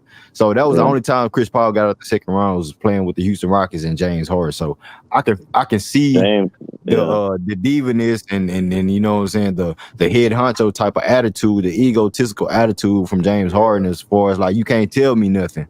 But at the same time, bro, you need that type of, because don't nobody talk to you like that, right? And you're not open to let nobody talk to you like that.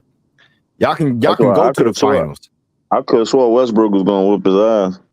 I had predicted that Westbrook will run the shit, because I think he, at the end of the day, Westbrook square up with his ass.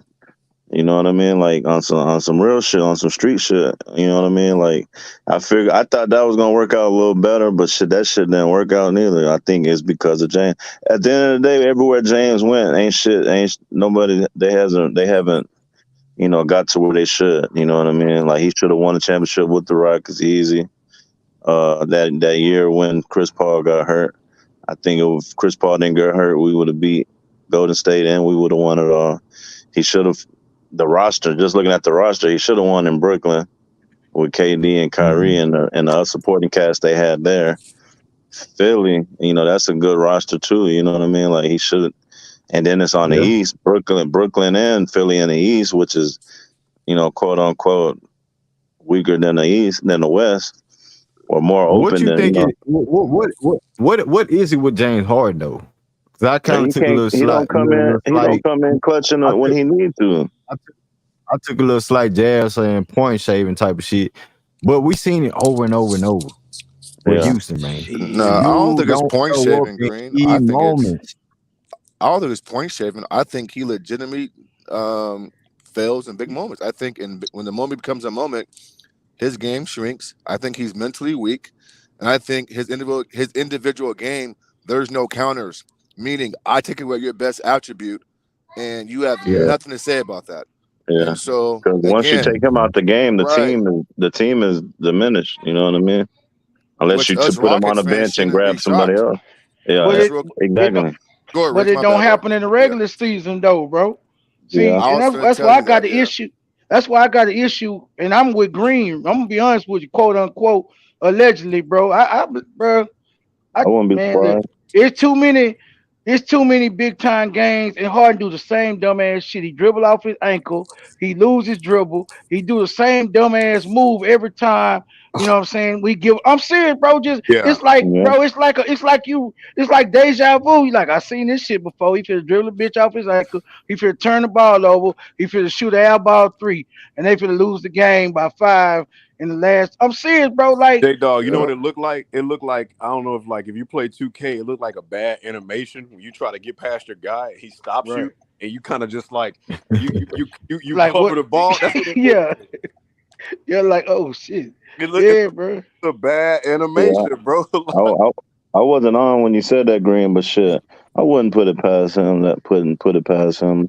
Oh, Because at the end of the day, that's probably why he fucking took a pay cut, or he didn't take his bro, money because he probably made that shit on the back end. getting that shit under the table, Yeah, bro. it makes you question, though. It definitely It makes you Yeah. really, question it. bro. Hey, Yeah. I was talking to Green, bro, about a week ago, and we was chopping it up about this shit. And I was like, bro, if you go back and look at all the big games we played, bro, because I used to gamble big time, like majorly. I used to gamble on the Rockets, I used to gamble on the Texans and the Titans. And bro, in the playoffs, bro, I lost big with the Rockets, bro. In a lot of situational moments when I thought we should have did certain things, bro. And it always we lose always in spectacular fashion. So I'm like, Right. how the fuck is we losing these games so spectacularly, bro? We ain't losing like a last Right. second 3-point shot. Nope. We up by 15, and then all of a sudden we can't make a goddamn. I mean, it's just like The crazy dude, the shit, dude, the bro. dude can put up a triple double in San Antonio, then come back home and put up Absolutely. 14, 12 points and shit. Like, what the fuck? That type of shit. Yes, Right. bro. You ain't We got get, it in your mind, your heart to go bro. out like, bro. And At then the you end make Bro. of the day, strip he needs club to be run Right. carried. night, bro. I Like, can point to so many games. Do y'all remember game 2 in 2015? We lost game 1, but game 2, against who? Kentucky, And went to work. the Warriors Yeah. conference Oh finals yeah, game yeah, 2. yeah. We down by 2 points with under 20 seconds left. This motherfucker get the basketball and pass it to Pat. I'm like, Yeah. nigga, what are you doing? Yeah. Like, go score. And And Dwight then game actually had a 5, good series, bro. 13 or 12 turnovers. I mean, That's like Rich said, bro, the shit just don't add up, bro. It it makes you don't add question it. up. It It don't don't add add up, up, bro. And Ma. Dwight It Howard, if you don't. look at that series, he Right. didn't play bad. Like one game, he scored like The 19. Spurs. Game 6 at home Yeah. versus Spurs. What are you And doing? Dwight Howard was playing on a bad meniscus. Y'all remember that? Yeah. Yeah, I remember. What's Yeah. his buddy name? Fell on his knee. He was still playing on a Oh, bad meniscus yeah. during He that was Yeah. series. balling too. Dwight Howard was playing In balling. 2015. Yeah. They couldn't Shit. Yeah, stop him. he was Like the balling. Warriors couldn't do shit with Josh the Smith. that series, bro. We still how the fuck we lose? Like I get the Yeah. one we lost with when they had KD, bro. Like okay, yeah, they had KD and shit. Yeah, we blew it, but they had all right that one. But the first one we lost. But bro, who the fuck did the Warriors really have that year, bro? Like In really, 2015? they didn't have nobody but Well, I Steph and mean, Clay. they had They had that core four, Man, man. they had they had a good fucking team, Reggie. Harrison They had a Barnes. good team, Reggie. Man, they were a good team, but we shouldn't have lost But like that was that. a system, and that's back to that system shit that's I'm more worried about. Coach Carr. I mean, that's I'm Coach more. Kerr and I was that more worried Popovich about. system. I was Man, more this worried shit. about the next year, Reggie, when KD got hurt in game 4 at the end of the third quarter. It's a tie game. series tied 2-2. It's a pivotal fourth quarter, and then in Game 6, Curry dropped 30 points in Houston in the second half, and James and Chris got no answer. I'm like, what is you? That shit was crazy. 30 KD's not points and a playing. half, man. Yeah, That was Green that in a after half. Capella got Second half. Capella was In a there. half. yeah. Second half of the game, bro. That's That's all we had Capella that got shit. I ain't gonna lie. that contract. Was that Capella year? Because I know Capella. To me, Capella blew that shit that year That was after the he year got we that. had. Was it? The I year know when we he had got Chris that $90 Paul. million That was the deal, year Capella after we didn't come lost through. 7 games. So what Yeah. after we Yeah, lost that was 7 the year. games, that was Yeah, next that year. was that. I The think next that year was we that lost. same It year. was the second round. I know that you're talking It about was the second Capella. round. He blew that shit, bro. I was Yeah, like, this but he smoked motherfucker. that series, man. Like, I wouldn't. I just feel. I I don't just think he played feel. well, but I can't put on him, Rico. I mean, He got paid Nah, but for right $90 before that. million, hell yeah, he smoked that shit. Yeah, he got Chico. He did get paid right before that shit too, bro. Yeah, he got that little dye in his hair and didn't get no kind Oh of. yeah. Yeah, that's when he started putting that blonde. yeah, but Golden State Yeah. made a major adjustment when it came to Clint because Clint was killing them, playing downhill, picking, rolling, and pressuring the rim. But I gotta give credit, bro. Golden State made a major adjustment guarding Capella. Yeah, So yeah. I mean, But I that's can't put that on when Capella, we bro. all figured out Capella was one dimensional though. Yeah, Well, And by that he should have had more. That's why I said $90 million. All he got was a dye in his hair. He ain't getting no mid range jumper, no nothing. Like he could have bought some fucking never that. training classes Mid-range and jumper. some session. I'm Like even saying he was a system player because he was a spoon fed player. There's a difference between like a system player, like Fred VanVleet is a system player. Dylan Brooks is a system player. Clint Capella's a spoon fed player. Like you got to spoon feed him buckets, bro, to have an Yeah, that's a you good right. point. Hey Reggie, bro, Yeah, I did you agree. ever figure out what happened in Game 6 in Houston versus Spurs? Like, Bro, what happened in that game? No Kawhi Leonard, bro, and you do Man. that? Okay, What bro. happened? I was just about to speak. That's why, hey, Nas, that's what I was talking about. You was in San Antonio, just came from triple double. Mono Ginobili blocked your shot, right? And I You get had a chance to come back home and do something. And look, You I couldn't get do my it. block. Yep. I get how he could block it when you reason it because he's a left-handed player and all this other shit, so he would know how to guard you better. But it's like, bro, you supposed to be way better than this dude. How the fuck you let him block you from behind? Because Monty was behind him, Reggie. So I mean, to be fair, I mean, And then you probably blocked the shot. Game 6, you let Jonathan Simmons. Shout out to Jonathan Simmons, Smiley's on, H-Town's on. Cook. A dude, no Kawhi Leonard, Jonathan Simmons lock you up, bro. Yo, you got man. Hey, he was cooking too. He was cooking too. Jonathan Simmons got that bag off his ass too. Yeah, he was cooking. Yep, exactly. And then they go to Orlando after that. Harden, bro. He ain't do shit in Orlando. Yeah, he solidified. Yeah, he ain't do no. That nigga was out here in open gym leagues with me and shit. Oh, he was? Okay. That nigga got cooked by Jonathan Simmons, bro. That's just but if you compare it, it's like, bro, you supposed to be superstar, max player, the MVP type. You was crying because Steph got the MVPs, and bro, I ain't gonna cap. I was one of the motherfuckers supporting that shit. I was one of the motherfuckers actually. James should have won that year, bro. James should have won 2015. Yeah, he should have. Yeah, he should have won it 1 year when Giannis won that bitch too. His stats was better. His stats was better. That year, Stephen Curry didn't even play the third quarter because his team was so good, bro. Yeah, that's a fact, bro. The fourth quarter. I mean, the fourth quarter. Steph Curry used to sit out the fourth quarter. And he should have won it, but guess what? And he should have won that year, dog. But he should have won. Legacy, he should have won it. He should have won it when Russ won it. He should have won it with Russ. When Giannis, Giannis won first MVP. Giannis first MVP. Guys. He ruined his own legacy because now when we look back. Did y'all back, know James gave you 31, 11, and 8, and because Russ averaged 2 more rebounds, averaged a triple double. Houston won 55 games. OKC won 47 games. And they gave it to the Rockets, and the Rockets beat him in the first round in 5 games. Bounce from Steven Talk about politics, Green. That's called politics right there, bro. Yeah, that's politics right there.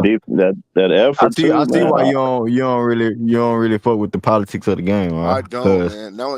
You gotta go with I don't, bro. Yeah, I don't, man. I don't. Bro, he was stealing rebounds from his own guys, bro. Like, and I'm not a Russ hater, but it's like, bro, I watched this man, dude. Like, I used to be a Russ fan, bro. So when I look at this shit, well, I mean, I'm still a Russ fan though. I see this take rebounds out of Steven Adams' hand. Like, how the fuck, bro? Like, you pushing your old dudes out the way to grab the boards and shit. Man, if he hustling, And Steven Adams used to look at the ball come off the rim, looking like, "What Westbrook? I know he's finna grab the rebound." I used to pay attention to this shit, bro. Like it was what it was. Just like Harden got his stats, stat padding. They say stat padding. You know what I'm saying? Yeah. So, Because hey I get it, you man, get paid based off, performance and how you gauge performance to a certain extent as stats, but it's like I understand that. I'm not hating on the dude saying I need to get 20 because I got an incentive in my contract if I don't get this. I understand that, bro. But it's come to a certain point where it's like, bro, like you blatantly, this nigga don't get the ball. He shoot like 4 shots a game. And this dude is clearly, this nigga got to get paid too. So because you want to average a triple double and feed some bullshit Oscar Robertson narrative, this nigga might not even get paid and be on the league next year because you want to he's supposed to get 10 rebounds a game and he can't because you want to average a triple double. And there's no need for you to do that. Like the team would have been better had you not averaged a triple double, right? Had you facts. spread the You ball out sacrifice more. your point. Steven Adams could have grabbed more boards. That mean more easy buckets. You know what I'm saying? Your shot selections. I mean, the assists should still be there. You're the point guard of the team, so you should distribute the ball and set everybody up. Dion Waiters and all these other guys like that. Yep. But at the same time, bro, you stat padding. That's just jeopardizing the Yep. success Victor of your Oladipo. team. And I don't think they was just Victor Oladipo. Like, bro, and he was on Victor Oladipo was a good ass guard for them. Yeah, You he feel was me? So 16 a game, bro. He was damn near 17 a game, something And like that. and Depot barely come got the on, ball. man. That's crazy. When he Yeah. did get the ball, it's like. And then when we call it out, I'm like, how you the same motherfuckers that call out LeBron James talking about he stat padding and shit. But when Russ do it, it's like, and look, once again, I'm not defending LeBron James, but it's like, how the fuck you gonna say LeBron James stat padding, but you got a dude that's blatantly stealing rebounds from his own fucking teammates. Like Own teammates. he won't Yeah. pass the ball unless it's for an assist. He won't swing the rock. He only dishing that motherfucker out and when the double team come or when he get trapped. I'm like, come on, bro. Like this dude was I don't know. It's I crazy. don't. I just, man. I think the way his style of play, with effort and the energy, that tempo that he play. I think a lot of people overlook that shit what y'all talking about because when I watched him, I mean, when I think about him, I think about motor. I think about hustle and pace, and he hustled for the ball. You know what I mean? that's And some people probably will see that and then will overlook what the shit y'all just pointed out. You know what I mean? the bullshit, Chico. That's the whole point. That's what they want. That's what he wants you to Yeah. do, bro. And I'm Yeah, like, You want us to see that. that's the whole point, bro. Like these motherfuckers be Yeah. What's hustle without the smarts, Chico, and like the skill set? yeah, they be yeah. glazing this dude, bro. Oh, he's such a great player. His high motor. I'm like, bro, man, get the fuck out of here. Yeah. Yeah, I that's like what past that they shit, Reggie. always That shit don't they impress me. always like promoted that about him along with his stats. You know what I mean? Like, but never questioning. It wasn't until afterwards. I think after he left, or maybe that last year, when people started mentioning like stat pad and that shit. And Well, what I those question. guys know Oh, that go ahead. too. But go ahead, Miles. Go ahead. No, Go ahead. I was gonna say, I never questioned Russ's heart, his fucking will, or his Yeah, numbers. I questioned the impact of his game. Yeah, you put 30, 10, and 10, but in a is that a losing winning fashion. style? Yeah, I mean, Yeah, so I mean, I question, what's best for the team, and his style of play, to me, since KD's been gone, has never led to winning. Never. yeah. See, only year if he would have played the year he had Paul George, if he would have played like that when he had KD, they would have fucking had a chip, bro. Because he knew, like, all right, he knew Paul George had a better bag than A him. chip. Yeah, if with KD. So the way that year when they had Oh, Paul Yeah, you George, know, KD. he deferred KD, Paul George, and Westbrook. Yeah, Paul George was the number one offensive option that season, and he finished third in the Baca too, MVP. right? Wasn't it Baca there? Yeah, and Yeah, MVP. Paul No, George was yeah, third yeah, in y'all see MVP. what you saying, Red. well, but It Reggie, Like bro, but they if lost to a Russell rookie in Westbrook would have Donovan took. Mitchell. no, but They what? lost to a rookie in Donovan Mitchell, bro. No, He shot the ball he's saying 99 if times he in three games. man, No, I'm saying he's saying if Russell Westbrook took the back seat and let KD be KD as Uh-huh. far as like an MVP type of player, then they probably would have had some type of PP. success. you see You what know I'm what I'm saying. Oh, saying? Just like he took a slight back seat for Paul George when he first got him. If you got Paul George looking like an MVP, bro, and I like uh-huh. Paul George, Paul motherfucker George was looking like this motherfucker might be, you know what I'm saying? If you had KD, who's a way better player than Paul George, and you would have set him up like you were setting up Paul George and letting him be the number one option instead of competing with him and fighting with him and freezing him out the offense and all this kind of shit. And depending on because KD can get 30 on 10 shots, fuck him, I'm gonna shoot up 20 shots and get mine. And it's like, come on, bro, like if you was setting him up like you was serving up Paul George, they probably would have got a fucking ring. But Reggie, bro, they lost to Donovan Mitchell as a rookie in the first round in games 5, 6, and hold on, bro. In games 4, 5, and 6, Russell shot the ball 99 times, bro. I mean, he didn't take no backseat to no Paul George when it counted the most. Yeah, they said he should have. That's why he's saying he said he should have took the backseat. Oh, he's saying he should have took the backseat. Okay. Yeah, because like, well, we agree on that part. Yeah, if you seen, he did it a little bit. He did it a little bit with Paul George and Carmelo Anthony. Just imagine what he would have did with a prime KD. Oh yeah,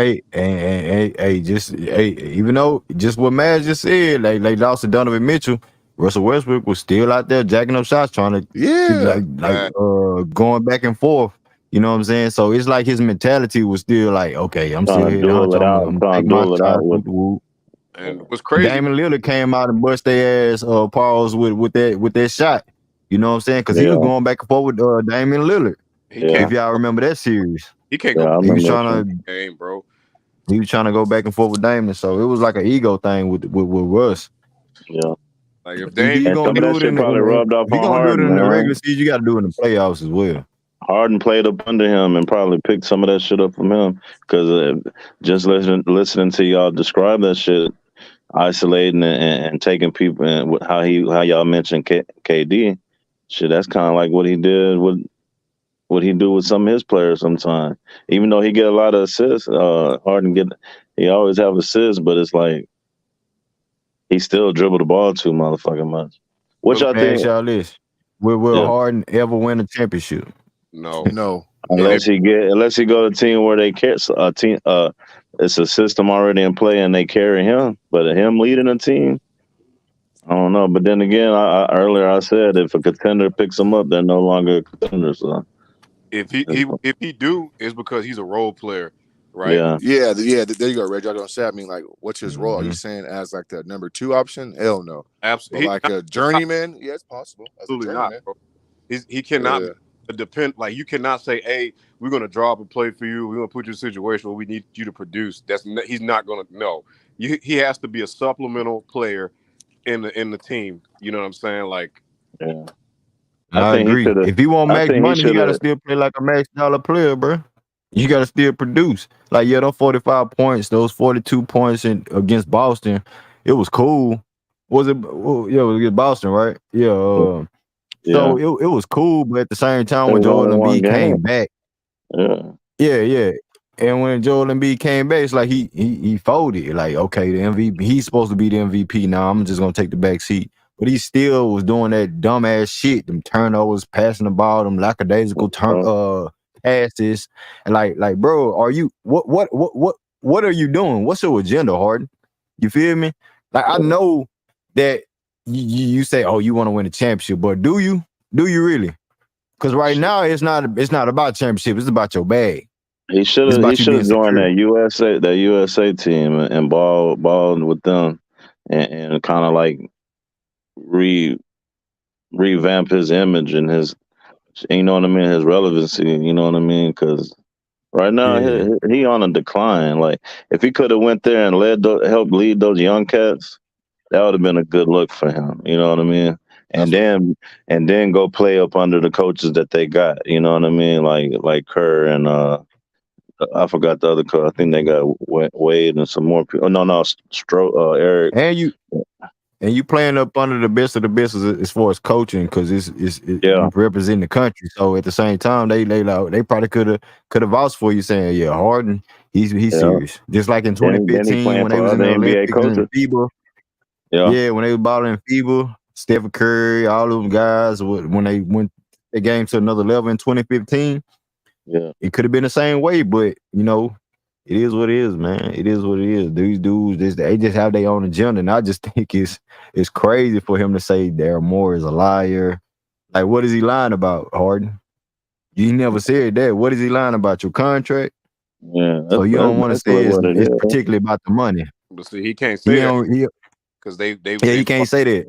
They were doing some backdoor behind the scenes shit that they weren't supposed to be doing, and they got in the shit blew up in his face. So he can't really. You know, but it's too. We all know. Yep. Say what it is. Say it, because if you say it like Let's just say it. Yeah, go ahead and say because it. they just they had an investigation. So y'all back on the investigation, and if it ain't in the contract, then Morey, he has no legal obligation to incriminate himself and say that he did it. Mm-mm. Why the fuck would he do that? So it's like, I you know, mean, Hey, his intentions was probably that to motivate him and get the best up out of him in the playoffs. But then what he did in the playoffs is like, shit, I'm gonna go back on my word because shit, you went back on you lied. I mean, Harden probably told him, "Yeah, I'm gonna help you win a chip." You know what I mean, or whatever. He probably his play at the end of the day, his play wasn't up to par and hasn't been up to par consistently. man, they've been boys for they've been they've been Yeah, for 11 years, bro. but So like, just like yeah. he's a mama's boy, he's a Maury boy too. It's like they cater to him. Entitled, like Ma said, Mm-hmm. he man, he he's Mm-hmm. spoiled. He's spoiled, and just like shit. Speaking of like Mom's mentioned his mom, his agent or his mom. We just got rid of Kenyon Martin Jr. You know, and his dad was in the mix. Why would you add another player that'll be a head case and then have more, sideline bullshit in it? You just got Doc River fire. You think he made Udoka want that type of shit? If Yeah, this dude for real. flake in the playoffs and then Tillman Fertitta trying to hold, Ime Udoka accountable and things like that, like all that stuff get involved, and that's why Yeah, I'm standing pat with Ime Udoka. I think we in the right direction. We need to develop our young guys, our core that we going forward with. We need, and I've been said this before, J Dog, all y'all know that I said we need the right veterans, young vets. You know what I'm saying? Somebody that can really be in tune with these young players too going forward. So I think Barry Van Vliet, Dylan Brooks, Jeff Green, all these guys are good pickups for what we need right now going to the next season, man. I This agree. is what I believe for what we was presented with in the offseason, in free agency. So, Yeah, J Dog, you there? J and we Dog, still gonna make some more move. J Dog there? Or J-Dub, he Yeah. probably doing some daddy duties or Green, something. remember what I told you the other day about last stream? I think it was when I mentioned Mm-hmm. what's her boy name on the USA team from New York, Brunson.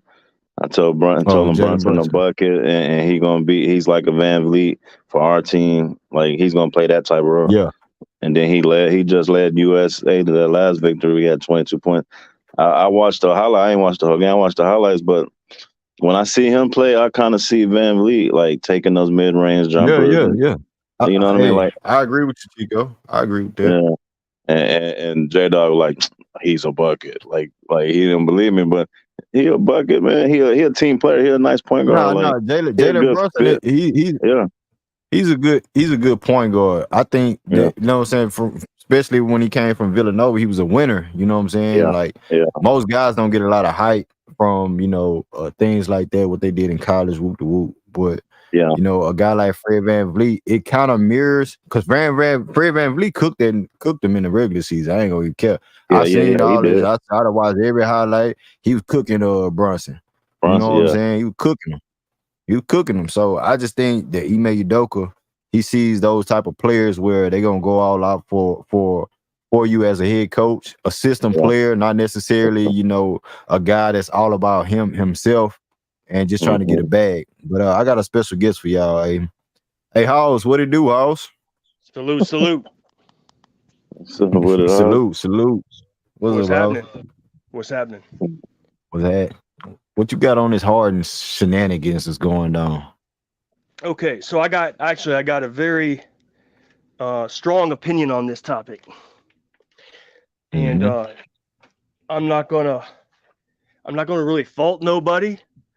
Y'all know how much I love James Harden. I think he's the second best Houston Rocket of all time. Um, because I consider Moses Malone a 76er. That means Harden is the second greatest Rocket of all time. So I love Harden. But so here's my point on this thing, okay? And this has happened to me. I will admit this. This has happened to me in my career. Okay, so I have personal experience with this. Okay, so I'll just give you my little short story first, and then I'll jump right into Harden because it's very analogous. It's very much the same thing. Okay, so what happened? I learned the hard way, right? Because I grew up my whole life just was trusting everybody, just trusting everybody. Growing up and raised the right way and all that bullshit. I was raised by my parents the right way, and I trusted most everybody. And so when I graduated law school, I went to the big law firm and did the whole thing. Right? The partners at the law firm, especially the big law firms, they're very smooth operators. You know what I mean? Very smooth operators, right? And they can make you believe. So they're the partners. They own the firm. And when you're working there right out of law school, you're just an associate. You're just the grunt work. You know what I'm saying? But they try to make you not feel like you're just a slave to them, even though you're working around the clock, right? You're just a slave to them, but they try to make you not feel that way, so they really butter you up. You know what I mean? They basically kiss your ass, and it's surprising because you're like, damn, I'm working for you, and you're kissing my ass. Like, how's that so you feel like, man, you really appreciate it, and they really like you, and they got big plans for you, and they're going to be loyal to you. Man, that's not how it works. They ain't loyal to you at all, man. It's all business, right? And that's what I learned. When you have personal relationships with the people in your private life, but when you're talking about your business life, you definitely don't want to operate in no fraudulent scheme or no like dishonest or illegal stuff like that. But what you have to understand in the business world is there's no loyalty. There's really no real loyalty. So I just thought, man, these partners, they have my back. I'm going to be with this firm the rest of my life, and they just have my back always, right? And I think that's how James Harden felt about Daryl Morey. You know what I'm saying? Like, Daryl Morey, let's be honest, he's been the biggest James Harden fan his whole life, right? But it wasn't a personal relationship. It was a business relationship.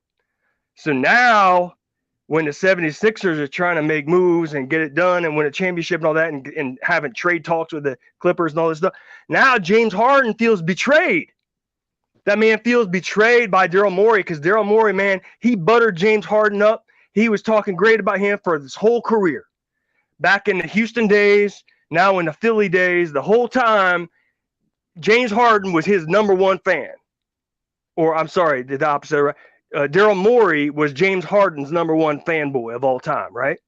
But now when it gets down to business and the 76ers are trying to make moves and stuff, James Harden finally realized Daryl Morey is not loyal to him. Daryl Morey is not going to be loyal to James Harden. That's just how it works. That's the business world. Just like the partners at the big law firm are not going to be loyal to the grunt work slaves that they bring in. You know what I'm saying? And so it's funny to me a little bit because, I just had to laugh because I was like, man, that's some real life lesson right there. James Harden got played.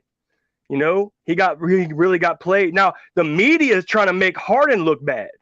The media is trying to make it look like Harden bailed on the 76ers and Harden's not loyal to the 76ers and all this stuff, right?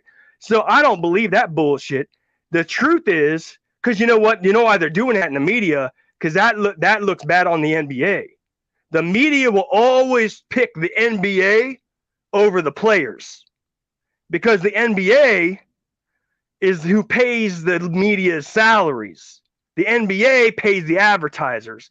The NBA pays the milk breads the butter for the media. The players don't do that. The players just get paid by the NBA. So the media is always going to side with the NBA. But the truth of the matter is that James Harden was the victim here. I mean, he wasn't a real victim, just like I wasn't a real victim. I was just naive. And like James Harden's just naive because he thought Daryl Morey was going to be loyal to him for the rest of his life. And then he woke up one day recently and saw that, man, that's just not true.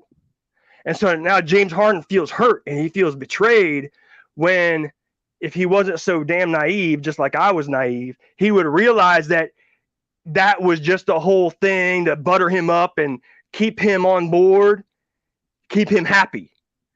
But when it comes down to business, there's no loyalty. That's just the way it is, man. That's just the way it is. I got what you got on that? I got some pushback for you, Hoss. Go ahead.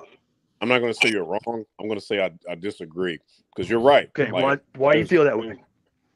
Because I mean, this is capitalism. This is free enterprise. You know what I'm saying? It's the marketplace. This is economics 101. If you would have been, I would have felt you'd have been 100% right. No contest if he had not built a reputation in the business world of the NBA by not completing his contracts. And I hate to, this is my third time referencing LeBron James. We can say what we want, team hopping, super teams, but LeBron James has always fulfilled each contract. And so like when we look like, why the fuck does teams keep getting in the bed with LeBron James? He keep doing them dirty.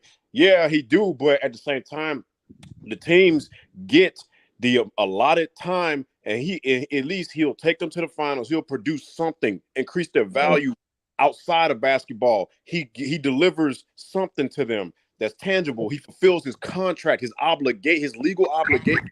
Yeah, he doesn't take max contracts neither. Well, hold on. Can I respond? Hold on. Before you get in here, Chico, I got to respond to Reg, but I'm going to let Reg finish because I don't want to interrupt him. So you finish your stuff, Reg. The thing is, the difference between like a guy like LeBron James doing this shit and like I say, ethically, this shit is not good to go. But Harden doesn't finish his, and I get it, it's business. If you see a contract, people break contracts all the time, but contracts are a weird thing. And you're a lawyer, so you know this shit. Like, this ain't no at-will fucking contract. This ain't no, like, I'm a contractor. So I know like at-will contracts and shit. You just don't bounce around. This is a legally binding document, bro. Like this shit, and I get it. Teams do it all the time. They do this kind of shit. So it's like, but James Harden in particular, when organizations roll out the red carpet for you, give you everything you wanted. When Houston in particular did everything for you, bro, we did everything for the motherfucker for 8 years. No, that's what I'm talking about though. They buttered him up like because he was their slave. He was their I don't mean I shouldn't say that word because that's a loaded word. No. We know what you mean. Though. Okay. We know what you mean. Houston. I generally think Houston. I was referring to myself that way too earlier just before. I was like, I was the slave of the law firm, you know. So I didn't mean like in some sort of way. Okay. No, but here's the thing, bro. In Houston, do I agree? Would I trust Daryl Morey? Fuck no. Daryl Morey he's a very calculated individual. Everything is just another move to, you know what I'm saying, a checkmate. Everything's a piece on the board. Everything's a strategy. You know, he is a chess player. Daryl Morey. Yeah, I know. I've seen the documentary. Yeah, he plays chess for real. I know he's a chess player. That's why I said that. Yeah, I know. You're right about that. He's James Harden, and he's not a victim because he's not smart. James Harden is not a fucking smart guy. Like, it isn't. You don't have to be a chess player. Well, hold on. There's a difference between being not smart and being naive. See, I'm a smart dude, and that's why I got that job. But I was naive, and I let them think. I let them basically play me, and that's what James Harden did. He believed all the bullshit for his whole career, and then finally, when they're not loyal, now he feels betrayed. Hoss, here's the difference. He built and the reason why the media is going in on him like this, they're memeing him, they're talking, everybody's shitting on him, is because if this, like we talked about earlier, I think J-Dog said this, if this was Steph Curry, no way in hell the media would respond like this. It's because he built a reputation of doing business in a negative light, bro. No, the NBA, the media would stick on the NBA side even if it was Curry. But not like this. Yes, they would. Yes, they would. Not like they're doing James Harden, bro. If this was Steph Curry and this happened to him, they would stick with the NBA because the NBA pays them. Yes, but it would not be to the magnitude. It would be more difficult. You're right. It would be more difficult because Steph's got a better media image. But what I'm trying to tell you is they would still do it, even though, okay, this is going to be hard and difficult, but we're going to savage Curry. But this would be harder to sell to the fans because it's James Harden. Nobody gives a fuck. Everybody's laughing at this. Everybody's like, even people. You're right about that, but by laughing about it, you're not taking the life lesson away. People need to think about this. This is a life lesson. This is a life lesson. Now, can I? Okay, go ahead. I got two responses to what you're saying, but go ahead and finish your stuff. Here's my last point, Hoss, nobody cares about the underlying meaning and about the morality of the situation, about how fucked up this is, because number one, not only him, but all these players have you gave them an inch and they took a fucking mile. This new CBA, it's gonna be a lockout in the future because this shit is getting like this all getting crazy. correcting the game, because like Mr. Mass said earlier, these players have done too much and ruined our love, the game we love so much. And the last thing is James Harden. It's like your reputation precedes you, bro. You notice if you go in, especially with a league, the NBA is small. It's a big product, but it's a small league. So when you only got 30 teams, all the owners is their acquaintances. They see each other, they know each other, family-owned businesses and shit go way back years and years and years. People talk, bro. Executives talk. Okay. That's Okay, so let me. I got two responses for you. So I got a question first, and with respect to the legal obligation part, are you referring to the fact that Harden said he was going to play, or is that what you're referring to? No, I'm referring to not only that. I'm referring to professionalism, right? Showing up on. No, but you said fulfilling your legal obligations. So are you referring to the fact that he said he wasn't going to play? That's the legal obligation, right? Like, right. So that's what you meant. That's what you were referring to. I just want to clear that up so I'm clear on what you're talking about. He's sounding like a lawyer right now. The fact that he doesn't show up on time, he doesn't come in shape, he doesn't produce, and he melts. All this is a total package, bro. The whole package, not just him saying, okay. I'm gonna play. But just to be clear though, coming in the camp out of shape or whatever. Okay, first of all, when he did that in Houston, that was to try to force a trade and all that. And I understand what you're saying, but that's not a legal issue. That's more of a moral issue, but that's not a legal issue. But because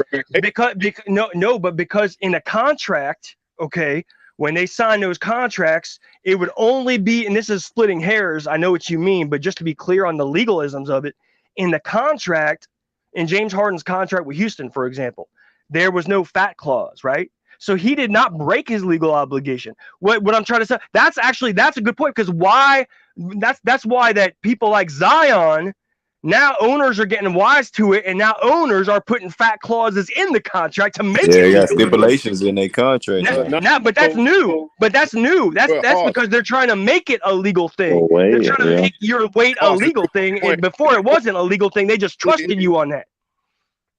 But Hoss, not only is he fucking himself over, he's fucking his peers over, and he's fucking the league over. He's fucking everybody over. So let me speak on the thing that Harden said about not playing, okay? Because I'm not 100% informed of this, but I saw something across the wire that said like Harden's not going to play because and then Woj tweeted something about the NBA contract says here's what happens if you don't play, right? And so Woj is putting that out because the media asked, or not the media, the NBA asked Woj, or told Woj rather, because Woj gets his stuff straight to the NBA.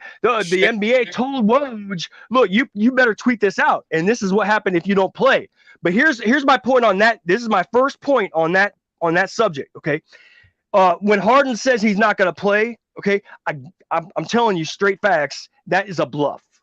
Yeah, he is not gonna, and the reason it's a bluff is because if James Harden doesn't play, just like Woj tweeted out today, if James Harden doesn't play, then he doesn't get money. You don't get paid. I guarantee you that James Harden is not gonna. James Harden, he goes stand his ground all the way up until he loses that bag. Yeah, and I think Harden really wants to get traded, so he's really doing like forcing his hand. Now he's in China. He's in China doing this stuff. Yeah, he's bluffing. He's doing in China, doing all this talk, knowing that they are more the messed up China situation. So he's definitely bluffing because if he actually followed through with the bluff, okay, that's like nuclear warfare. Okay, because that's like that's called mutually assured destruction. It's gonna get ugly though. That means the 76ers aren't going to win because they don't have a star player and they didn't get nothing for the star player in a trade. So the 76ers are screwed. It's mutually assured destruction because the 76ers get screwed, and then James Harden also gets screwed because he don't get no payments. He don't get no bag. And so it's mutually assured destruction And if he takes it that far, it will be like a nuclear disaster. But what I'm saying to you is that it's a bluff. That is a bluff. He's not going to follow through on the legal obligation part. But you know, I feel it's a weak bluff. Oh, it's not a good bluff because like he's damaging his trade value at the end of the day. If you ask me, like maybe that's what he lied about. Maybe Morey told him. Maybe Morey told him, "Hey, I'm gonna trade you since you don't want. Maybe I'm gonna trade you." And then now that because this shit didn't come out until he said until the 76ers said they ended all trade talks. It's the exact opposite. You see what James Harden said today? James Harden. That was today. What did Philly say yesterday? But yesterday Philly said they ended trade talks. So that's that. Yeah, that's why. But listen, that's why. See, okay, let me put it to you this way. What James Harden said today or yesterday, whatever it was, when he came out and said, Daryl Morey's a liar, then he'll never play for him ever again or whatever. It's because James Harden is actually, there's lies all over the place, but that comment right there, that came from the heart. James Harden was hurt. His feelings were actually hurt. So what do you think the lie is? And your I think all the other media stuff that's put out by the NBA or Woj No, or I'm talking whoever about else. Morey. I'm talking about when he say Morey's a liar. What do you think? What he means by that is that Daryl Morey basically, people have said this before, like in the last 10 years of his career. They've basically said that James Harden and Daryl Morey are basically married. Like those two are inseparable, and they're gonna be the rest of. They're like inseparable for life. Those two are like married couple in the NBA. Because the reason that whole thing happened is because Daryl Morey brought James Harden into Houston, and James Harden was so loyal to him, buttered him up and everything, just like they did with me at the law. And then when Daryl Morey went to the 76ers, what is the first thing he did on his first day in the office at the 76ers organization? What is the first thing he did? He went to the owner and said, "We're going to bring James Harden over there to be a super." James Harden wanted to go to Philly in the first place, right? So he wanted to be over there. And so Daryl Morey said, "We're going to do this, and it's going to be like Harden and Embiid is going to be like a supercharged Harden and Clint Capella. It's going to be like that on super turbos." You know what I'm saying? And so Daryl Morey basically started, turning the wheels and grinding the wheels and then getting everything in play to bring Harden over there. And James Harden knew that Houston was done, right? Houston couldn't win no more. And so James Harden thought, okay, playing with a top 3 player in the league, that sign me up, And so, so that's why everybody knew Daryl Morey. And Daryl Morey was so loyal to James Harden because it was like a win-win situation. James Harden did a lot for Daryl Morey. Daryl Morey did a lot for James Harden. But at the end of the day, my whole point is, it's in the business world, it's actually not unethical.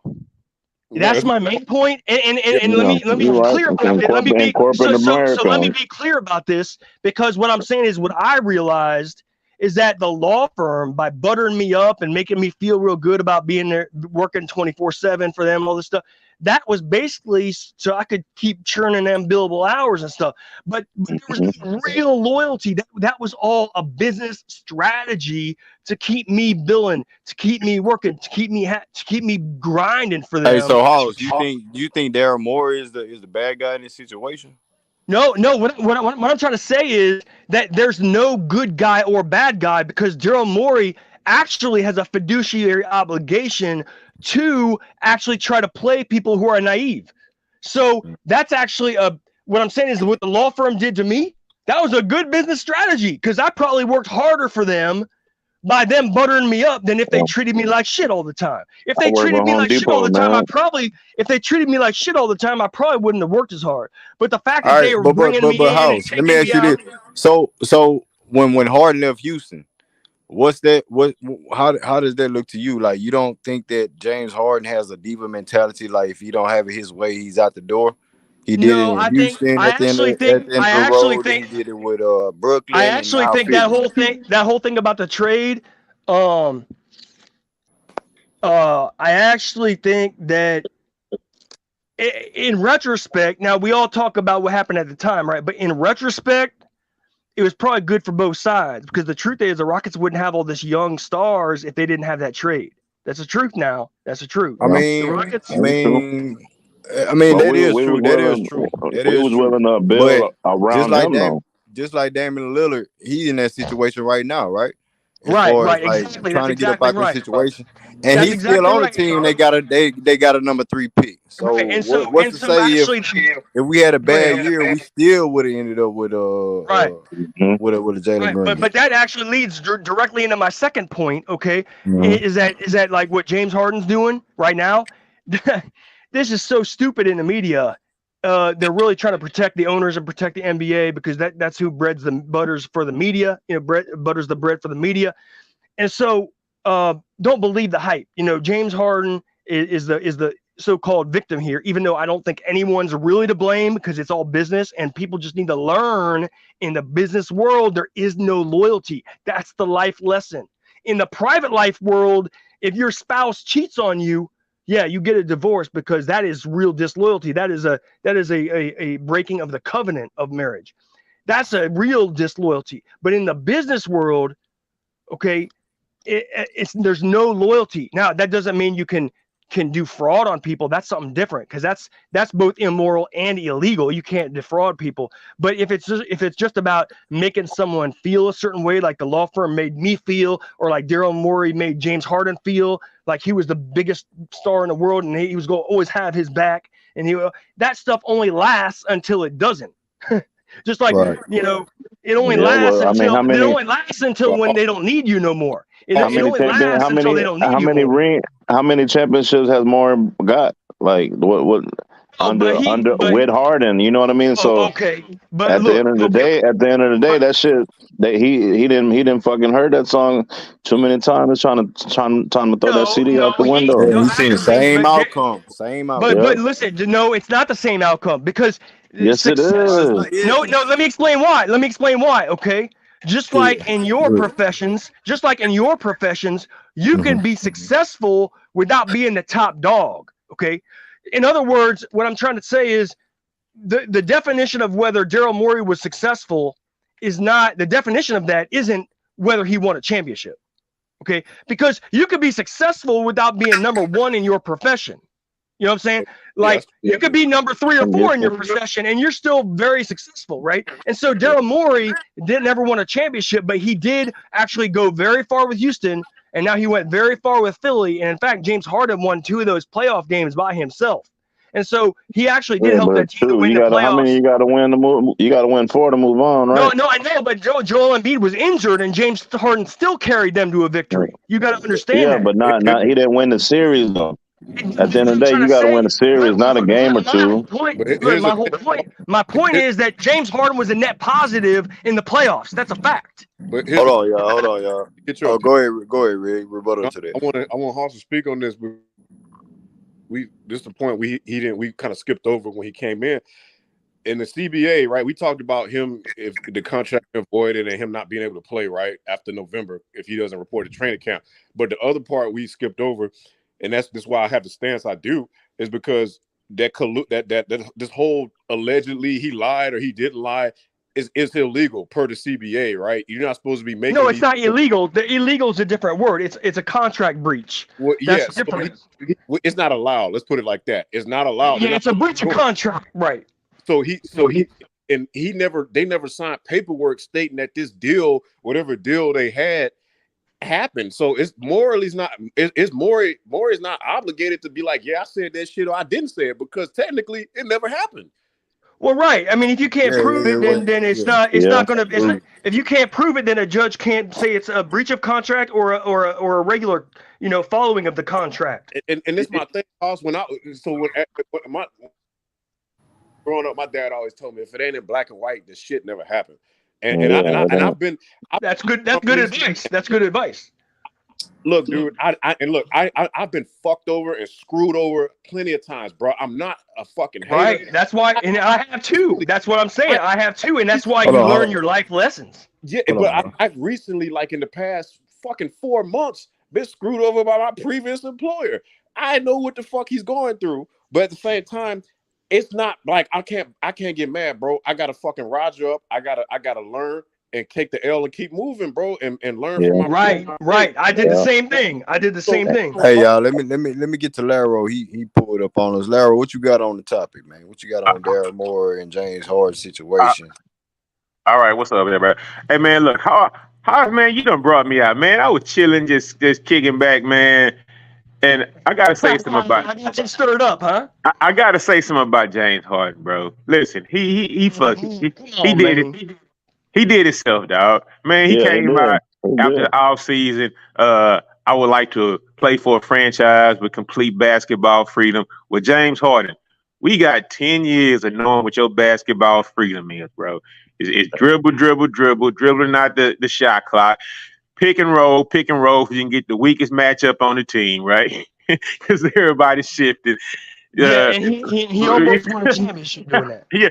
Hold on. Ain't good enough, man. Hey, man, we was one Chris Paul injury away, I think, that year. But still, everybody has seen what basketball freedom is for you, James Harden. James Harden, you ain't got. Hold on. Let him finish. Hoss, you had your segment. Let him get his segment off real quick. James Harden, when you decided it wasn't gonna work here, you ain't got fat on us. You had 2 years left on your contract, and you left. You've been forced to make me watch dudes like Jalen Green and oh man, and all these little young dudes play bad for the last 3 seasons, dog. I don't have no sympathy for you, bruh. You should have known business better. And besides, didn't Akeem play for the Toronto Raptors, bro? Man, ain't nobody trying to sign a wash. I agree with you. Right? I agree with you on that. I agree. Bruh, that's my whole point. Is I agree with you. So if he had played like a prime James Harden, right, over the last couple of years, because Daryl Morey is right there to see the fall off. Man, I'm not even last playoff.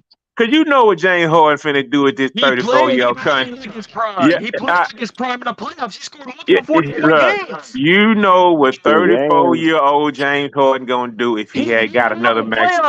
Yeah. Can I get it out, bro? We all know what a washed 34-year-old James Harden would have done with another max contract. God damn. Let him talk, bro. Your mic bugging anyway, House. We can't hear. Every time you say something, it sounds like you're underwater. Let me get a statement off, House. But that's just like Westbrook with his triple doubles in a losing fashion. That's true. He won those games. Yeah, but how many series have you won? How many championships have you won? Hey, Chico. Let me just add. Let me ask you, House. You can't shut up. Let me ask you a question, in House. What do you think a 34-year-old James Harden would have done with another max deal? You got it. Oh, I'm with you on that. I mean, no one's going to sign him for that max no more because he's getting old. I doubt if anybody trade for him. I agree. Like who's going to want to take that baggage in when you know they not. James Harden is washed. But I'm saying in that playoffs last year, he balled out. No, he did that thing. Not that last game when it counted. He did that whole thing where I'm not as good as I once was, but I'm as good once as I ever was. That's what he did in the playoffs. Nah, he did a spoiled brat. Embiid is the face of the franchise. Let him carry it away. That's what right. It was. Because and that's the way it's supposed to be. How is James Harden getting blamed for not winning a series on another man's team? Facts. Like it's too much cap going on. I understand that we gonna kill James Harden for some of the decisions that he made, but it's too much cap going on. He was number 2. He was the number 2 option. Hold on. He put up 2 40-point games. Let King cook. He put up 2 40-point games that he won by himself. In the third game, he damn near had a triple-double where he had 17, 13, and 8 or some shit. He had 8 steals. Man, bruh, if it wasn't for James Harden, they wouldn't even won 3 games in Philadelphia. But look, with the key thing you said that he won by himself. Hold on. Which game did Embiid win? Check this out. He won by himself, but when it was time to play team ball, the fucking team didn't fucking play like a team because he don't know how to play team ball. That's not true. Okay, that's not true. Okay. Again, what game did Embiid and the team win? I'll wait. Hey, I man, mean, you hold got up. a point on that one. Hold up. They only James won Harden. two. Didn't they go to game six? Didn't they go to game 7 or what? Yeah, it went to game 7. Why? Because James Harden won 3 games. Hey, hold up. Y'all just said 2. Hold up. Hey, Now Chico, No, y'all I let me said he saying address 3. won 2. I said he won 2 by himself. He won the first game. Embiid didn't play. He turned around and won game 4. Then he won game 5 with the game winner. Hey, listen. Hey, listen, bro. Yeah. Hey, listen, hold up. One thing I bring this up. Listen, James Harden is not a team player. And you, Laro, He ain't is not. nobody No, hold force on, you hold to watch on. Jalen Green. Now Ain't let me nobody give it. force you to Hold on. watch Now let me Jalen go ahead and Green give it to or you right now nobody because else on the Rockets team. I You can look. watch the I Lakers look. or the You put Clippers your all you listen. want, and you Listen. ain't All got to right. worry about Listen. Jalen Green. Listen. You put your foot in your mouth just now. Amen, nigga. Let me tell you how you put your foot in your mouth. James Harden not a team player. He never was. You know what? Chris Paul was running the team. Chris Paul, he got hurt. That's why they win the chip that year. That's how I feel. But look, every time James Harden didn't get the ball, bro, do you remember standing in the half court with his hands on his knees, making Chris Paul play with a whole with 4-on-5? Do you remember that? He's not a team player. Okay. And your point is What you mean? I know so he Okay. getting his he feelings and stood shit, back. So man. he stood back when he didn't have the ball. Your point is what? Go He's set a not pick. a Go fucking team crash the player, bro. board. Go do Okay, He's well go you get not the a can team basketball. player. say he's not a team player, but I do remember before Chris Paul got here that he drugged that team to the Western Conference Finals. Hey, can I Chico say talking something about real how quick? many series did he win? How many times did the Rockets? How many times did No, the he Rockets get didn't. He didn't eliminated in the drag him. first You know round what? under He didn't. James Harden? He didn't drag him to Hey, Western Yeah, Conference. What he he did drugged was their ass he to the Western Conference Finals. what he did was he drug them against San Antonio Spurs without a Kawhi, and he choked. And what happened? He went to the Travis Scott concert after the game. Man, Nigga, fuck that James wasn't even the Harden, year they bro. made the Western Conference Finals. And hey, every Laro. motherfucking superstar have bad playoff series. Hey, So Laro, what you can I ask you a saying? question? Hey, Laro, let me ask you a question. How is someone not a team player when he allowed and facilitated the best player on his team to score 33 points a Hands, game and win the MVP? hands on his hip the whole season when Chris Paul had 4 His on 5, bro. teammate won the And that's MVP. why, dog. Hands on his hip, dog. His teammate won the MVP. How is that not a team player? What are you talking about, Embiid? No, you Yeah, talking about when he Doing had Chris Embiid how is was when that he not a had balling team before he player got when he there. let Embiid cook? he let Chris Paul cook with the year he won the MVP. Harden won the MVP the same year that they faced Golden State in the Western Conference Finals, and he let that man cook in games 4 And and 5. 6 and 6. Yeah. Fuck out of here, dog. It's too much. It's too much going on, man. Y'all doing too much. Too much God damn it. slander. Too much slander. What kind of slander? Too much James I've been Harden sitting slander. around listening to the James Harden slander for the last hour, and I said I'm gonna go ahead. You I ain't mean gonna for say shit. I I'm I, gonna I go was and let trying to y'all get chill it off too. y'all chest because he done made some bad decisions and all that other shit. But goddamn it, y'all going too far. And Laro motherfucker that come up here, I ain't forced me to watch Jalen Green. Motherfucker, ain't nobody forced you to watch shit. Carry your Big C, motherfucking ass on over hey, to the Lakers Green, and Big watch C them said if you let him want to. in. Big C said let him in, Greenleaf. Shit. Yeah, no, I feel you, but at the end of the day, I'm like the professionalism part, man. It's like you on a contract. I know the way he left you, and I'm gonna say it. I'm gonna stick to it. Like the way he left Houston has always been since that a whole ordeal has been a bad rap following him. You know what I mean? So he kind of like in a lose-lose situation. Like Lero said, I think it was Lero. He screwed himself from that point on. You know what I mean? It's like Chico, don't you ever quote that motherfucker again. Hey Chico, that's about the only name time one player. that's about the only time I will quote his ass because I saw his ass in the chat with that bullshit. I mean, Hey and Chico, that hey line. Chico and Laro, damn near every player in the NBA starts to decrease at 34 years old. That's a lot. Yeah, You know, no, by the don't get me time wrong. Yeah, Just but like, winning. well, do you think his best chance of winning was with the Rockets or with Philly, where he at right now? It was when he was with the Rockets. But let me ask you something. How many people was criticizing Scottie Pippen for when the Bulls didn't get to the finals? Exactly. That's exactly right. Like. I mean, I'm being for real, bro. Like this everybody now want, or I ain't gonna say now, but as soon as the series was over, Everybody want to point their finger at James Harden and what he did in Game 6 or Game 7. That's not his team. He's not the league MVP. Joel Embiid did not win a single game in that series last year. But not if you want the bag, if you want the bag, like he say he want, like we thinking it's about money now. Those the games you're supposed to say. That's when you go show that. Hey, no, I'm it's him. not. No, it's not. Yes, because at the end you of the day, you don't go pouting and be like, bro, he's a number 2. So your number 2 is obligated to get you a game.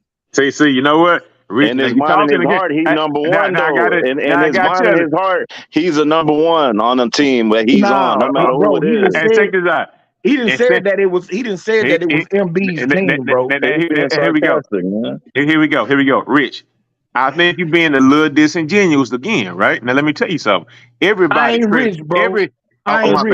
My bad. Kane, the one that got. Look, let me tell you, you're wrong again.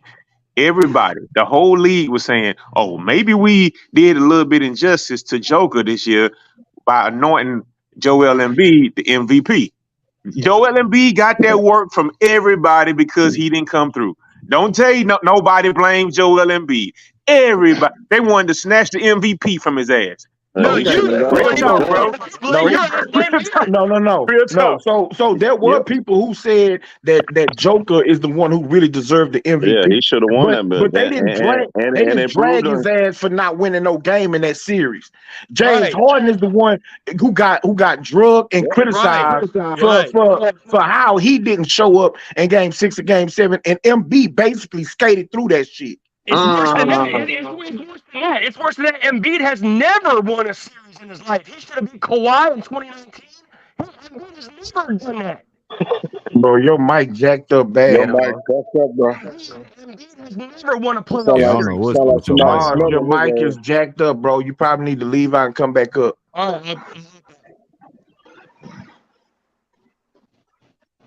Go ahead, King.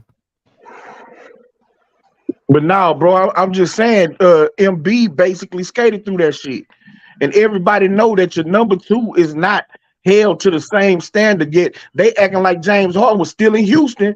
Now, when he was in Houston, he deserved all the blame.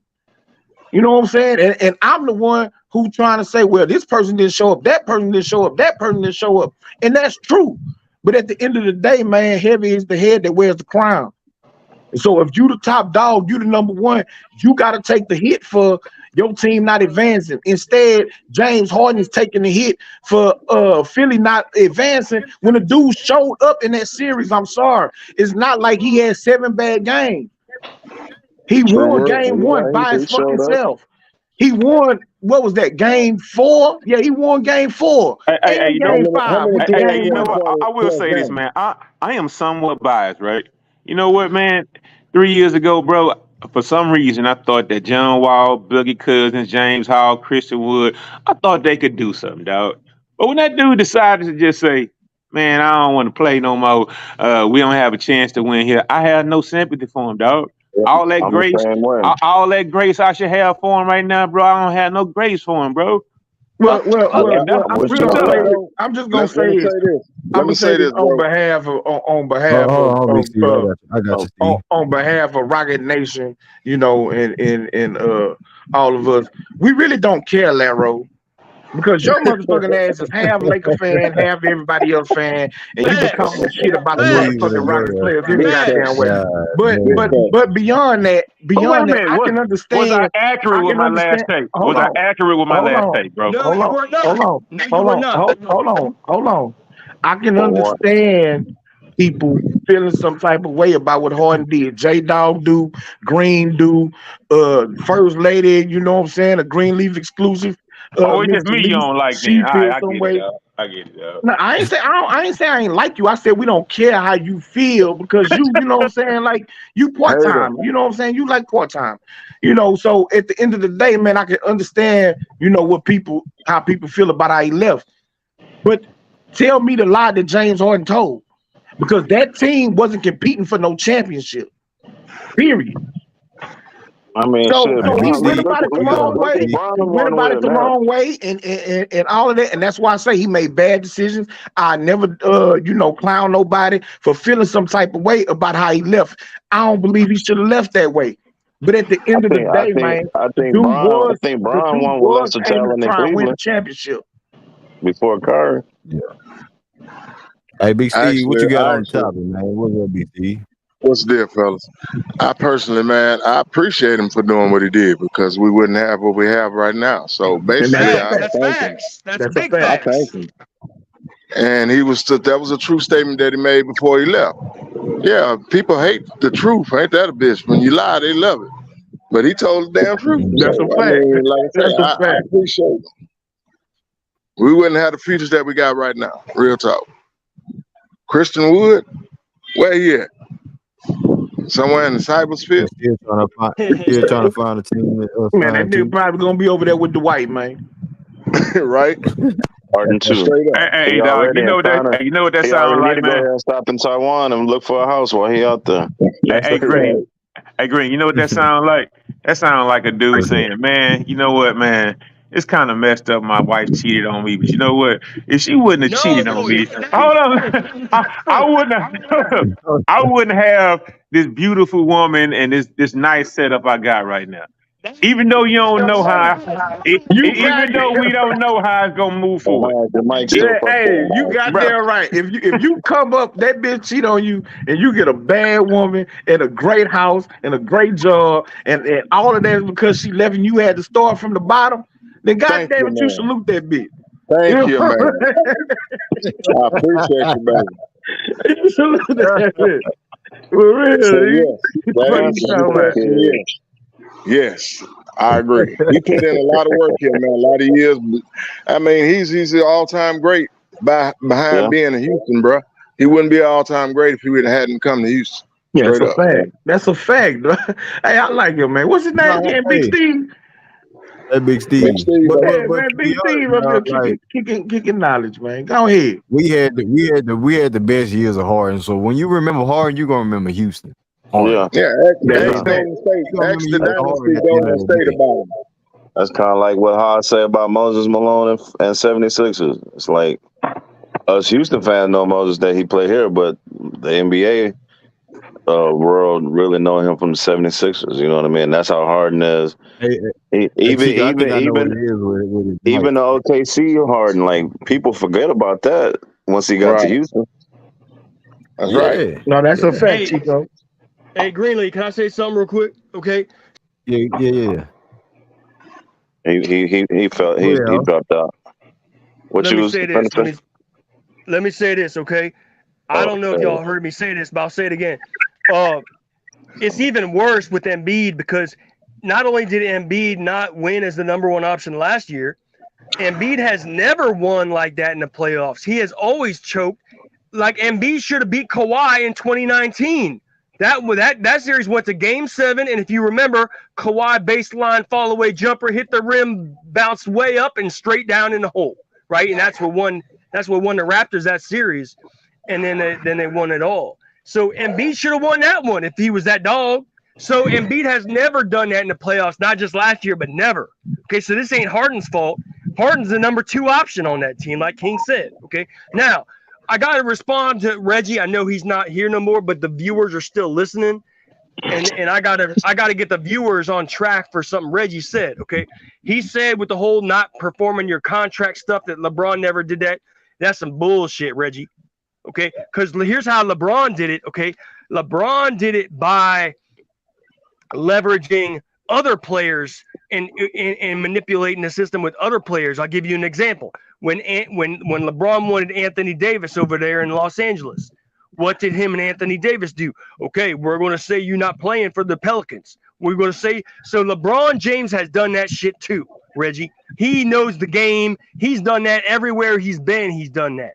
So LeBron is actually the number one violator of that whole principle of fulfilling your contract, because LeBron has manipulated the system both with the Cavs and the Heat and the Cavs and the Lakers. He's manipulated the system more than anyone. This motherfucker done made a point, dog. Hey, bro, this motherfucker done made a point, bro. Real talk. Both of y'all today. Y'all on today, and me earlier. Mars gave me credit for some shit I said.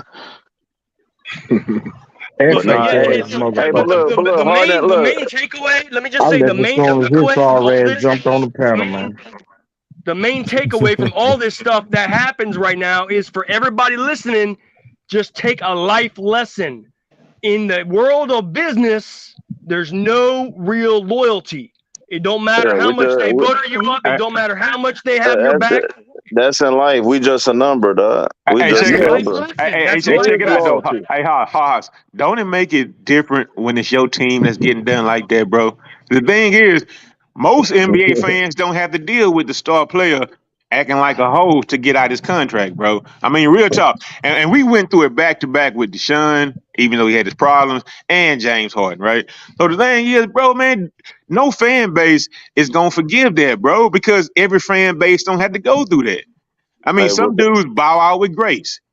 Yeah. Some dudes push but the thing is, nobody ever got fat. KD didn't get fat to leave, or LeBron never got fat, or anybody ever got fat. And come on, bro. Have you ever ate that dream? But at the end of the day, Have you ate that dream? If you eat that dreams every night, you'll gain weight too.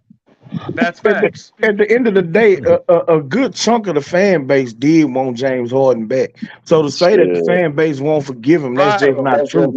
It's certain people within the fan base who will never forgive what he did. And then there's, like I say, there's a good chunk in Ace time that then forgave him, moved past it. And like Big Steve said, at the end of the day, him leaving is why we got Jalen Green and Jabari Smith and Al Peace and all of the dudes that we do have. You know what I'm saying? So people are able to move on. Now you can hold on to that shit all you want to, you know what I'm saying, and go root for the Lakers or the Clippers, whoever the fuck you root for. You know what I'm saying? On the side. That's like taking your wife back. Come back when shit get gravy. That's like taking that same wife that cheated back. Hey, Greenleaf, take that comment off the screen. They take that comment off the screen. Reggie is capping on that. Reggie, you a capping ass bro. Why you say so check this out, Green. So look, Harden stat line in Game 7. I don't give a damn what nobody say about Embiid, whatever. He was 9 points, 3 for 11. That whole team gave up. That whole team gave up that game. Did you watch the game? 7. That's one game out of 7. 9 points. Hey, guess who could give you 9 points off the bench? Motherfucking Tate, goddammit. That's one game out of 7, bro. You being dishonest. You being dishonest right now. You being dishonest right now. How many free throws they missed in that game? You remember that game particularly?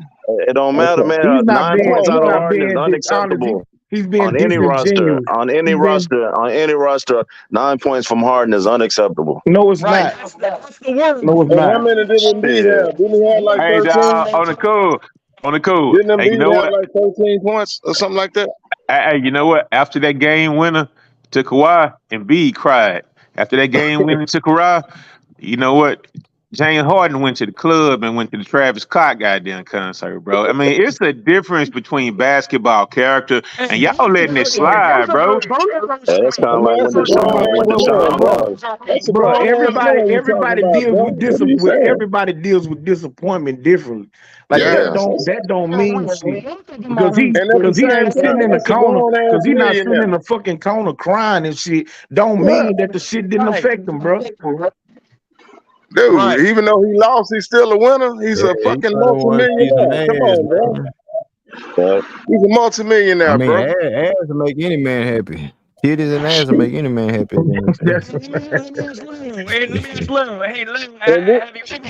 Have you ever lost Green? Your mic fucking up, Haas. Your mic fucking up. Hey, Green. I know what it is. Hold on. Hey, Green. I know what it is. I know what it is. Hold on.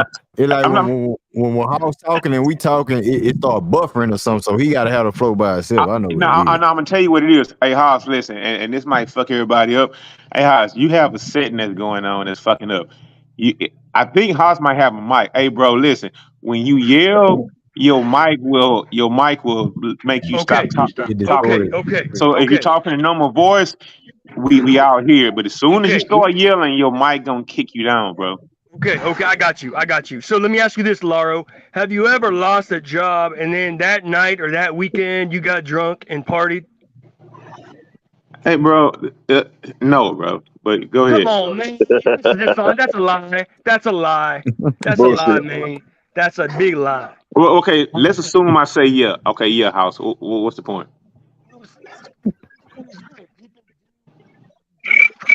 bad situations or life events in different ways. Some people, when they lose their job, they get drunk and party, but that don't mean that's not. But like King said, that's how they're dealing with the problem. It don't mean they don't affect them. It just means they're trying to get their mind off it, and that's one way they're trying to get their mind off it. That's right. So what you're saying basically is, it's different levels to caring about losing, right? No, it's just people deal with it No, no, in no, different no, ways. no. Come on. Everybody. I guarantee It's you, some different people will see levels it to caring about losing, some right? I people mean, will see that's it what it as is. passion. Some No, people will not see it as different passion. levels. Some people Not will see different it as levels. weak. Not different levels. Just different reactions. Not levels. Different What he reactions. supposed to go do? What he supposed to go do? Go stand on the ship trying to bridge or something? What? Jump off the Right. He top? want him sitting in the corner, God boo hoo, damn. He Hey, crying. supposed to bro, I run heard a out. story. Hey, look, Hey, look. James Harden had no dog or Mamba in him. I remember what Mamba said when he lost a series, he was in the gym shooting. It's a Look, big I difference, agree. bro. Like Hey, so that's the what you gonna one say difference. against? What you gonna say against what the second goat said? Look, I agree with you. Come There's one on, bro. difference. There's Okay, one difference. Yeah, but I brothers, fuck with brothers, that though. you are attempting to hold players to the standard of the greatest of the great. Like there's levels. You know what I'm Bruh, saying? I have heard James Harden being compared to saying I have Kobe heard Bryant James and Michael I have Jordan, heard James their Harden being considered. competitiveness is unmatched by I damn have near heard every Right. athlete. James You know Harden's what I'm saying? name So to being try and considered as say a top what Kobe five Bryant did two after he guard of all lost time. and compared to what James Harden did after he lost, I have that's silly. heard James Harden Mr. Damn near 3 max contracts in the league. Mr. He may be better than Dwayne Wade as far as like getting on the You a top hater. five. You a hater. Bro, no, I ain't hating, dog. You talking about when has James Harden been? James Harden been trying to been put in top 5 conversations of two guards of all time. Mr. Agree. 60 points. Hold up. You talking about Mr. 60 points, 15 assists, 10 Hey, rebounds. Laro, You talking about guard? Come on, bro. Yeah. No. Agree. Hey, Let me Don't say give one James thing. Let me Harden say no one if thing. excuses, Right. Harden, bro. if James Harden, Harden look, don't check this get no out. Check this out excuses. real quick. If Harden Hey, did have you that, don't think? go ahead. Go ahead, If Chico. hey, hey, Greenleaf, look, Greenleaf. one quick thing. Let me Hey, say hey, one thing. Let me say just One one mic, thing. bro. Y'all messing up the stream for people trying to listen, man. yeah, Hey, yeah, yeah. Go let ahead, me say Green. one thing. Let me Hold say on. one thing, Go ahead, Greenleaf. Chico, and then House. You can rebuttal. Hold on, Chico. All right. Hold on, House. Go ahead, All I Chico. was gonna say is, real quick, if so, y'all was mentioning the mindset and all that shit of Kobe. Now, if Harden did have that mindset, he will be arguably what everybody's arguing him to be, one of the greatest. Or that could put him up there with Kobe and them if he had that mindset or that type of professionalism. But it's the lack of is why he get a lot of pushback and a lot of criticism. You know what I mean? Because of the way he went, like Lero talking about, he went to Man, a concert, this and that shit. I can't believe Chico agree with me. All right, Chico, go ahead, cook dog. All right. No, So that's here you Go go, ahead, House. but Chico. yeah, that's all I had to say. If he did have the Okay. mindset, then Okay. it would be a different conversation. But he Okay. don't. So They hate okay. Hey, that So hey, man. just to look. get out heads Here's up, what I got on this. So hey, House, right before you get off, I'm just get out heads up. We got 5 more minutes. I'm in the live stream at 3 hours. okay. So go ahead. Okay. So all I got to say on this is that, as usual, King is right on point. Okay. So let me say Chilero and Chico. Okay. Here's an example where there's very few people in the history of sports that are competitive outside of their mind, like insanity levels of competitiveness. Let me put it to you this way. You know what Michael Jordan's dad said about Michael Jordan's gambling problem in the mid 90s? His dad said, look here. Okay, look here. Mike does not have a gambling problem. Michael has a competitiveness problem. And that's what Kobe had too. There's very few guys you could say that. And so just because James Harden don't have that level of insane competitiveness, he's on that same level, and Embiid and some of these other guys. But not everybody's going to have that. And there's only 2 levels. There's that ultra competitive, hyper competitive model, and then there's everybody else. And then, like King said, And I can see again, it now, House. on point like I can usual, see it now. like King said, everybody deals with defeats in their own separate way. There's no better or worse way unless you're Michael Jordan or Kobe Bryant. I I can just see it want to say, now, House. Go ahead, Green. Right before, real quick, King. I can see it now. If James Harden don't win a title, if he don't do that, chasing a ring, we see him trying to do that. I can see it now. If James Harden would have just had that spirit of Michael, the competitive spirit, and the taking the team over the top. If he didn't do this, I can see it now, bro. I can see how they panning his career out going forward, man. Go ahead, King. What you about to say, bro? Yeah, I was just gonna add, real quick that at the end of the day, James Harden did what James Harden did. It can't be taken away from him. Big Steve said it best. He gonna go down as one of the all-time greats. He's Top gonna 50. go down. He's gonna go down as most likely the second greatest Rocket in the history of the Houston Rockets. That's So right. people can feel how they want to feel about him. That was me. That was me who said that. Okay, well, whoever said it, I said it, I'm agreeing with it.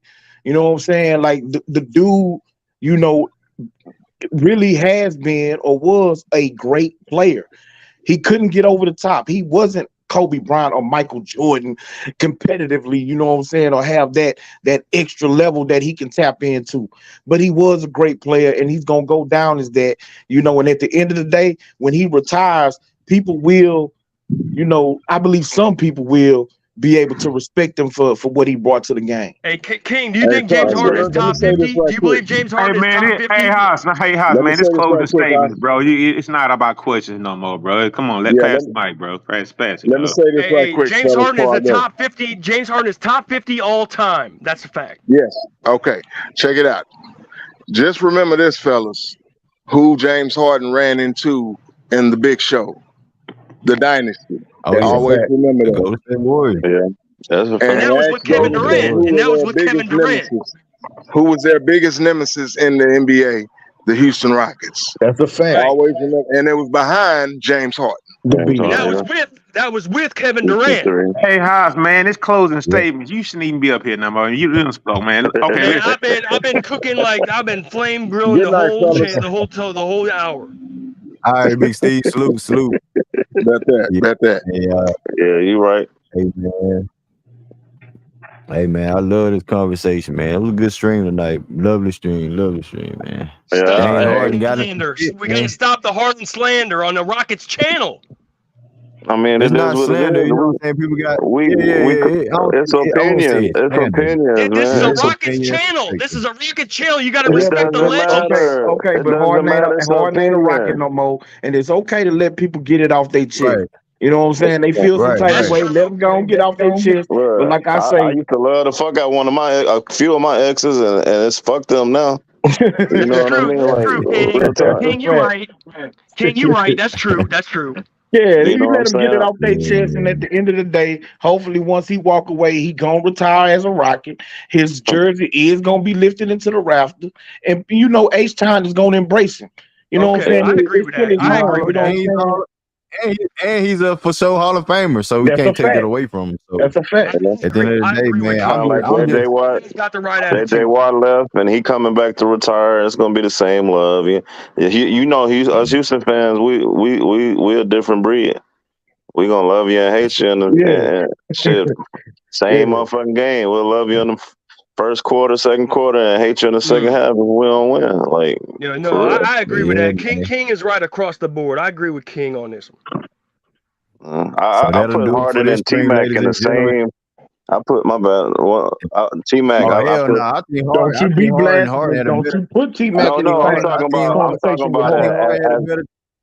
I'm talking about as talent, like talent wise, they both was elite talented players. But it's like the shit they didn't do. It's certain things they didn't take proper things with professionally, like working out, staying fit, being at their top. You know what I mean, physically and mentally. Yeah. You know what I mean, and it's like, to me, that kind of it's going. At the end of the day, when it's all said and done, they're gonna question that shit. You know what I mean. But Harden is the second best. You know what I mean. I agree. As much as I talk shit about him here and there, but I just feel. When it's all said and done, there's nothing but love for him, But before Green shut it down, really, if you put together a top 5 Rockets team all time, James Harden is a starter on that team. Oh yeah, no doubt. You know what I'm saying? And if it wasn't for KD or Curry being in the league right now, he already like considered one of the best scorers of all time. You know what I mean? Yeah. And history, Like I say, NBA history, man, like what's gonna be James Harden legacy going forward at the end of the day? Like, cause he's really doing some things saying he don't mess with Daryl Moore. I ain't gonna lie. I knew it was gonna get erratic, but I didn't know it was gonna get to this level of Daryl Moore is a liar. Like, damn. You would think He got like his he would keep feelings that hurt. shit He behind got his closed feelings doors. hurt. He feels Yeah, betrayed. man. He feels betrayed, but there's no loyalty in business. People got to remember. Got to take that as a life That's a lesson. fact, Ho. No loyalty in business. Write that down, take a picture of it, and remember that shit. No loyalty in business. But listen, do So yeah, not man, cheat I on your appreciate wife. all. Do not cheat on your wife. That's different. Do not cheat on your wife. That is different. All right, y'all. Hey man, Sweet the House, Sweet the King, J-Dog, Chico, Rich, Jay Rich, Rich Bass, Mr. Miles, Reggie, everybody that hit the link today, man. Big Steve, my homie, the big homie, Big Steve, man. Salute to all y'all, man. Hey, Rich, appreciate the donation to the channel. Appreciate that, homie. Hey, to all my mods, to all my members of the channel, I appreciate y'all. We'll be back in action. You know what I'm saying? I've been gone. I've been mixing in action, man. Had some real life things to handle at the end of the day, man. Life, family gets involved. And man, I just want to tell y'all, man, appreciate the ones you love, man. You know what I'm saying? See them every day if you can. And then, you know what I'm saying, hold that close to your heart. You feel me? But at the end of the day, man, it's your boy Greenleaf Xclusive. We out here, family. Hey, and mental illness is a real deal too. I just want to put that in there as well. So y'all keep that intact as well. So just to give y'all a little scoop what's going on behind the scenes, what I've been dealing with. So at the end of the day, man, I appreciate y'all for pulling up, chopping up with y'all boys, like an old time, like all the time. You feel me? Hit that like button if you haven't. Subscribe to the channel. We'll be back, family. It's your boy Greenleaf Xclusive and the peoples. We out here, fam. Peace. Peace. Peace.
Thank you.